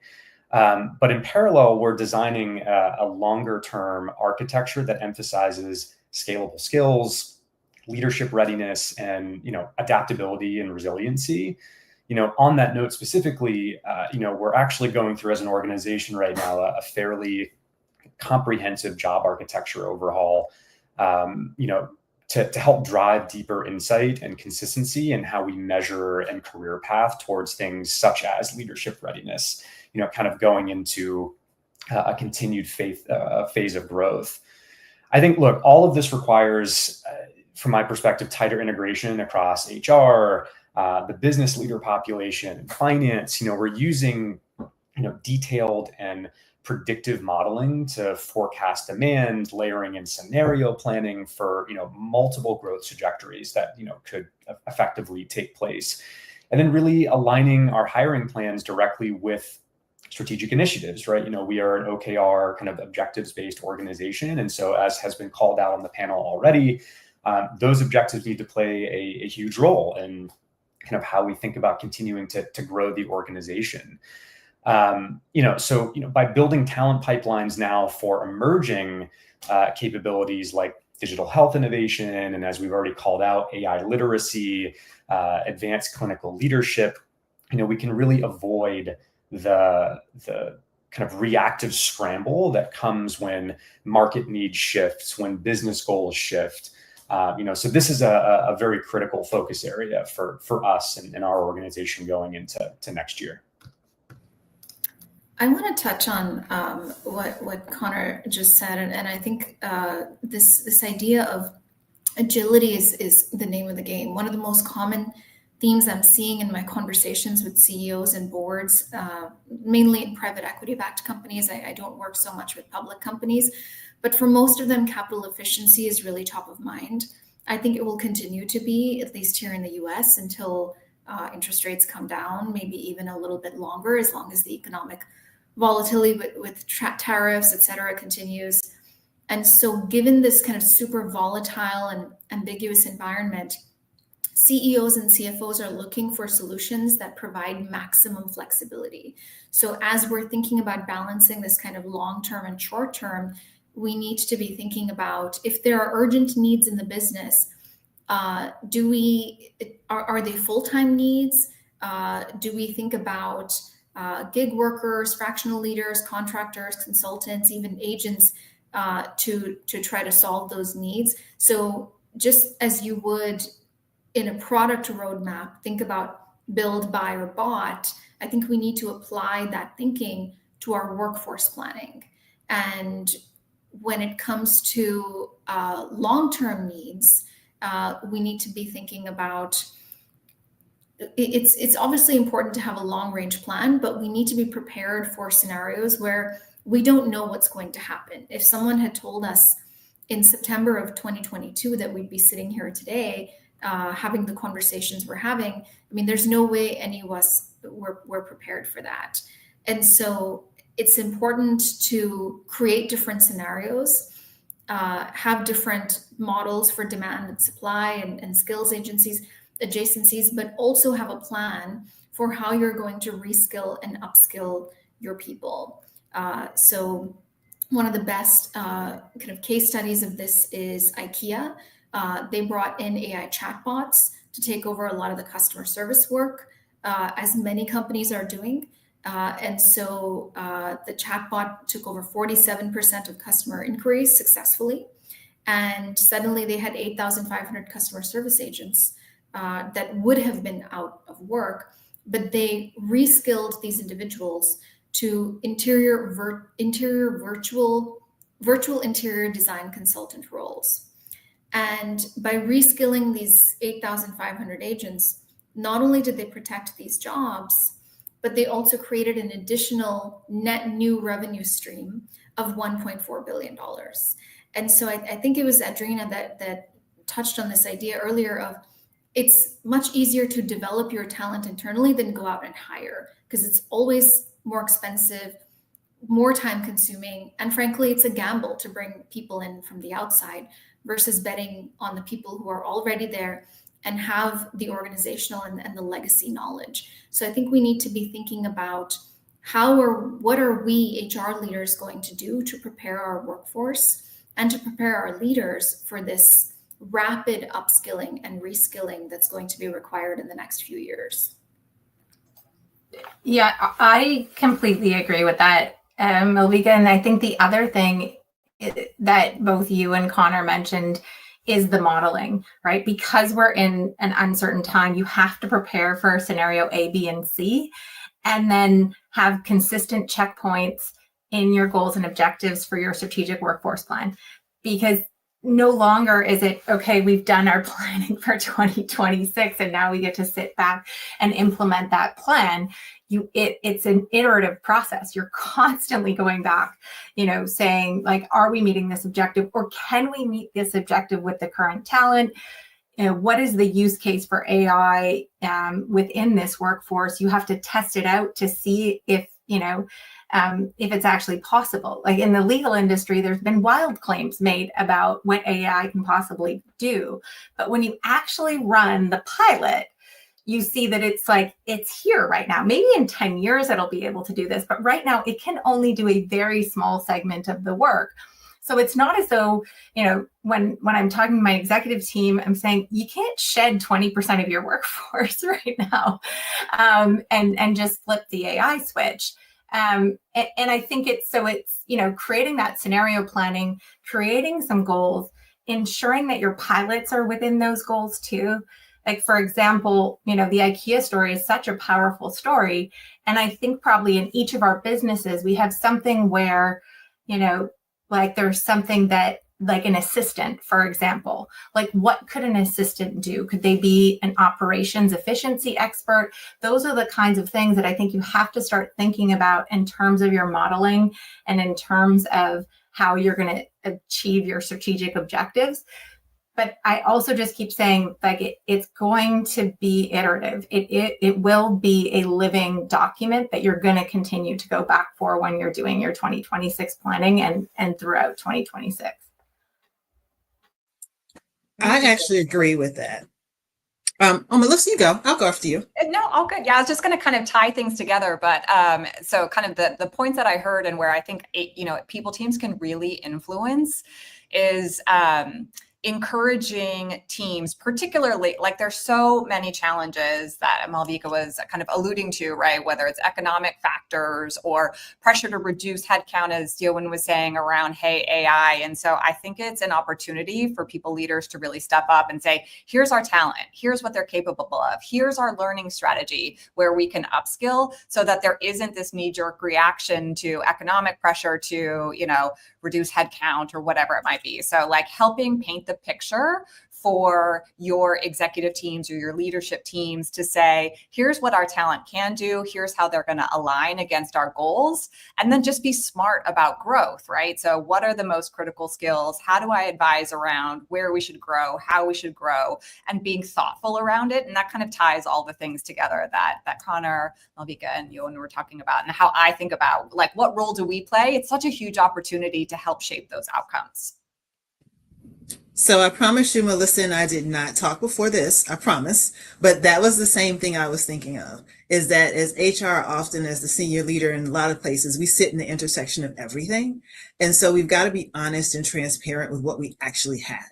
And sometimes when senior leaders are trying to do cost-cutting measures or having a nice return for their shareholders, sometimes as HR, we can water some things down. We need to be transparent, and we need to be vulnerable, and we need to be real. And that's what's going to help us navigate. If we can do it, we can do it. If we have the capability, we have it. If we don't, let's be honest that we don't. And either are we going to buy it or grow it, or do we need to change the business model and all of these services can't go forward? And I think sometimes we get called into the room to solve the people problem, not understanding that the people problem is the business problem. So how are we connecting all of these pieces together to have that conversation of maybe this service line has to shut down for a little bit, or maybe this isn't the new model. Maybe we've, to Malvika's point, maybe we've evolved and it's now a new model and we need to staff that. But I think as HR, we owe it to ourselves and our teams to drive that conversation, to sit down with the financial people and say, hey, the next time you guys do your financial strategy, can we be invited? The next time you guys do your IT strategy, can we be invited? Like purchasing, when you do your strategy for L&D, can we be invited? And actually bringing that HR lens to the table, because often these decisions are made in a silo and then we are told and tasked to work here. And that's not how we're going to survive with our people strategy and our innovation. That's not our strategic roadmap. That's just telling you where to go. And so be vocal, use your voice, knock on doors, have lunch, have coffee, ask to see certain things and get ahead of it, because that's what's going to help you with capability planning. That's how you know what you need to train for 5 years from now. That's how you know where you need to hire, buy, retain, or let go, or as I like to call, allow them to be great somewhere else. That's how all of these conversations happen. And so that will be my encouragement piece, is that make friends, get out of the silo, ask deeper questions, and don't be afraid to push back, because it's cheaper to push back in the beginning than it is to pay for a mistake you made when you didn't speak up.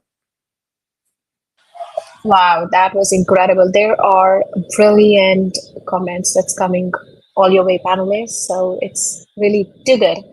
Thank you so much for that. I would love to speak on this particular topic for an hour long, but I think we are at time. I would still wanted to cover up one other simple yet a very interesting topic.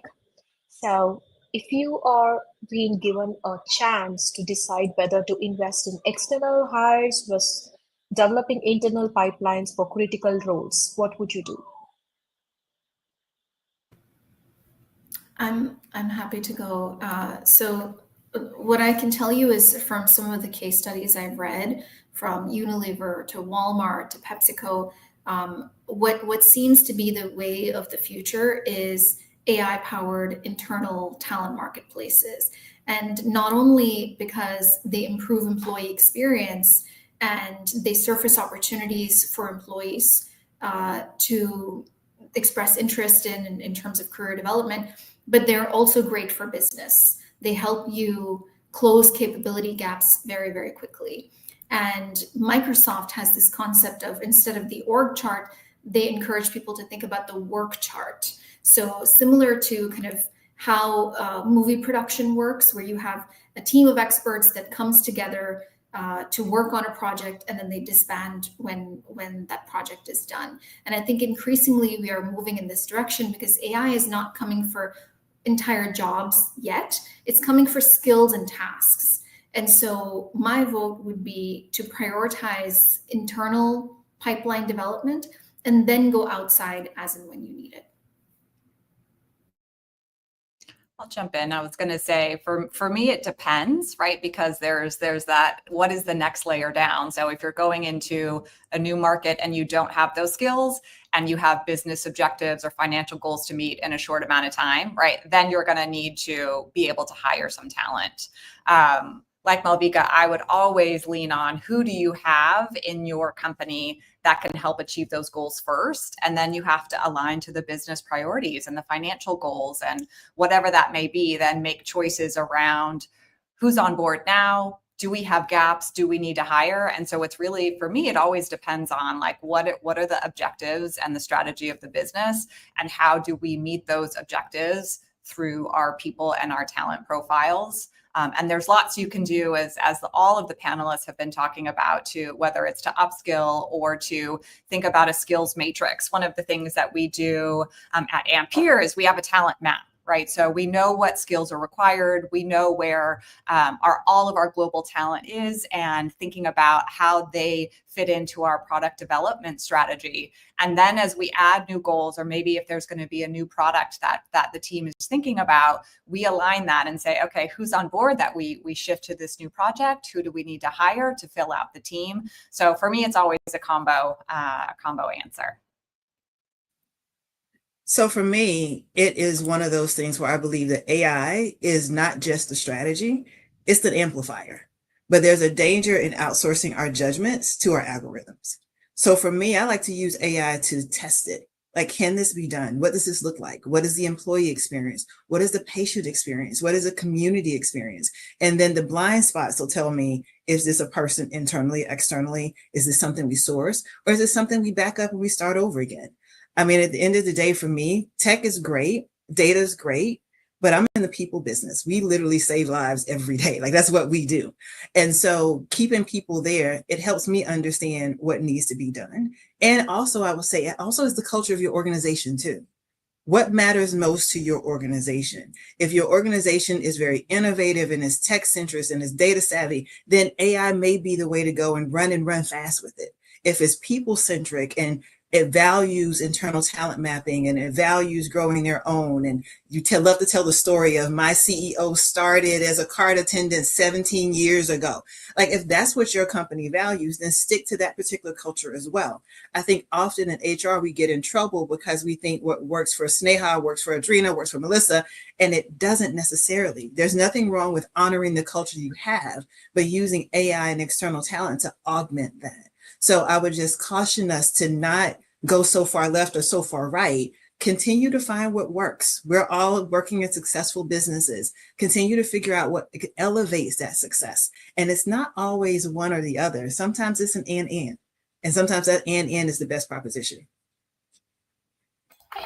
Yeah, and I would just say on the culture piece, Adrina, it's so critical and important in professional service firms. Like, you have to decide if you're a build or if you're a buy organization. There's just no other way, right? So either you develop your own talent internally, and then you have to keep them there because you spend a lot of money developing that talent and growing that talent. And so I think it really is a culture that aligns with the strategy. And you actually are putting that, as you were saying before, like putting that before your senior leaders to remind them of, you know, the culture. And I always get my senior leaders at the beginning of the year to say, like, do you want to grow? Do you want to stay flat? You know, or do you want to contract? And then I continue to talk to them about that throughout the course of the year so that they remember, you know, what they have initially agreed to. And I think that's similar in terms of, you know, is our culture to develop our talent internally? Is that important to us to have that story? If yes, then we have to sort of keep going back to that, right? It's our values and our culture that will sort of drive the approach. Wow. Yeah. That's great. Yeah, I would love to close up this entire panel with a very short lightning round where I would love to hear all your perspectives on what capability gap do you believe will separate the organizations that thrive in 2026 from those that fall behind? Yeah. One-liner or a word or a sentence, anything is welcome. Yeah, I mean, look, I think for me, it kind of comes down to, you know, adaptability and learning agility. And I think we've had a lot of great discussion on that today. And then secondly, pairing that with kind of digital and AI fluency. I think those things together are an incredible combination that really doesn't lean into one way or the other, right? It's, you know, how do we continue to drive human-centric work, but then how do we also optimize our organizations to account for the needs to move faster and do more with less? And so I do think it is all about the adaptability and resiliency, but then really leaning into ensuring that digital and AI fluency is a core part of how the organization is operating. I would second that and say continuous learning is going to be a major differentiator, not just at the org level, but at the individual level. So already we're seeing 66% of leaders are saying that they will no longer hire people without AI skills, but only 5% of organizations are reskilling people at scale. And so most of the upskilling and reskilling is actually happening at the individual level. So we all need to be investing in ourselves to sort of future-proof our careers, if you will. And the second thing I'll say is we need to work on metacognition as a skill so that we can avoid this kind of cognitive atrophy in the age of AI. And metacognition is just a fancy way of saying thinking about thinking. So we need to understand our own thought processes, our own judgment, how we make decisions, so that we can become intelligent about developing our own critical thinking skills and not become over-reliant on AI and delegate all of our thinking to it. And I think that's a good analogy, actually, maybe even at the organizational level of which organizations are going to thrive and which aren't, right? If you have leaders who are introspective and who are continuously learning about themselves, and then you magnify that on a business scale, and you have businesses that know themselves so well, they'll be able to be nimble and move with the agility that I think you will continue to need in 2026. So I think that's just, you know, when you were talking, I was like, yes. And then, you know, how does your business know itself, and how is it able to adapt and change by knowing what is possible? I would say being able to fail forward and being comfortable with ambiguity. Know when it works, and when it doesn't work, it's okay. Figure out what to do and go again, and know that this is what it is. This is the way of the world. This is how we're going to be. Change is the one thing that's consistent, and be okay with that. Yeah, similar, Adrina. I was going to say test and learn, right? And speed. So, you know, that how do you, in technology and kind of innovation, right? It's about time to market, time to innovation. And so for us, it's be able to move quickly, but also be thoughtful in how we learn and how we adapt. So really great thoughts from everybody. Thank you to each of you for leaving us with thoughtful advices. And this conversation was the perfect way that I think to close out all the 3 amazing days of this Talent Strategy and Acquisition Summit. And to everyone watching, thank you so much for being here. This summit has brought together thousands of HR professionals around the world. And I hope it really sparked some good ideas and strategies that everyone could take back to their work. So let's keep this energy going as we walk into the new year, not just reacting to change, but also leading it. And take care, and we'll see you all at the next Hacking HR Summit. Until then.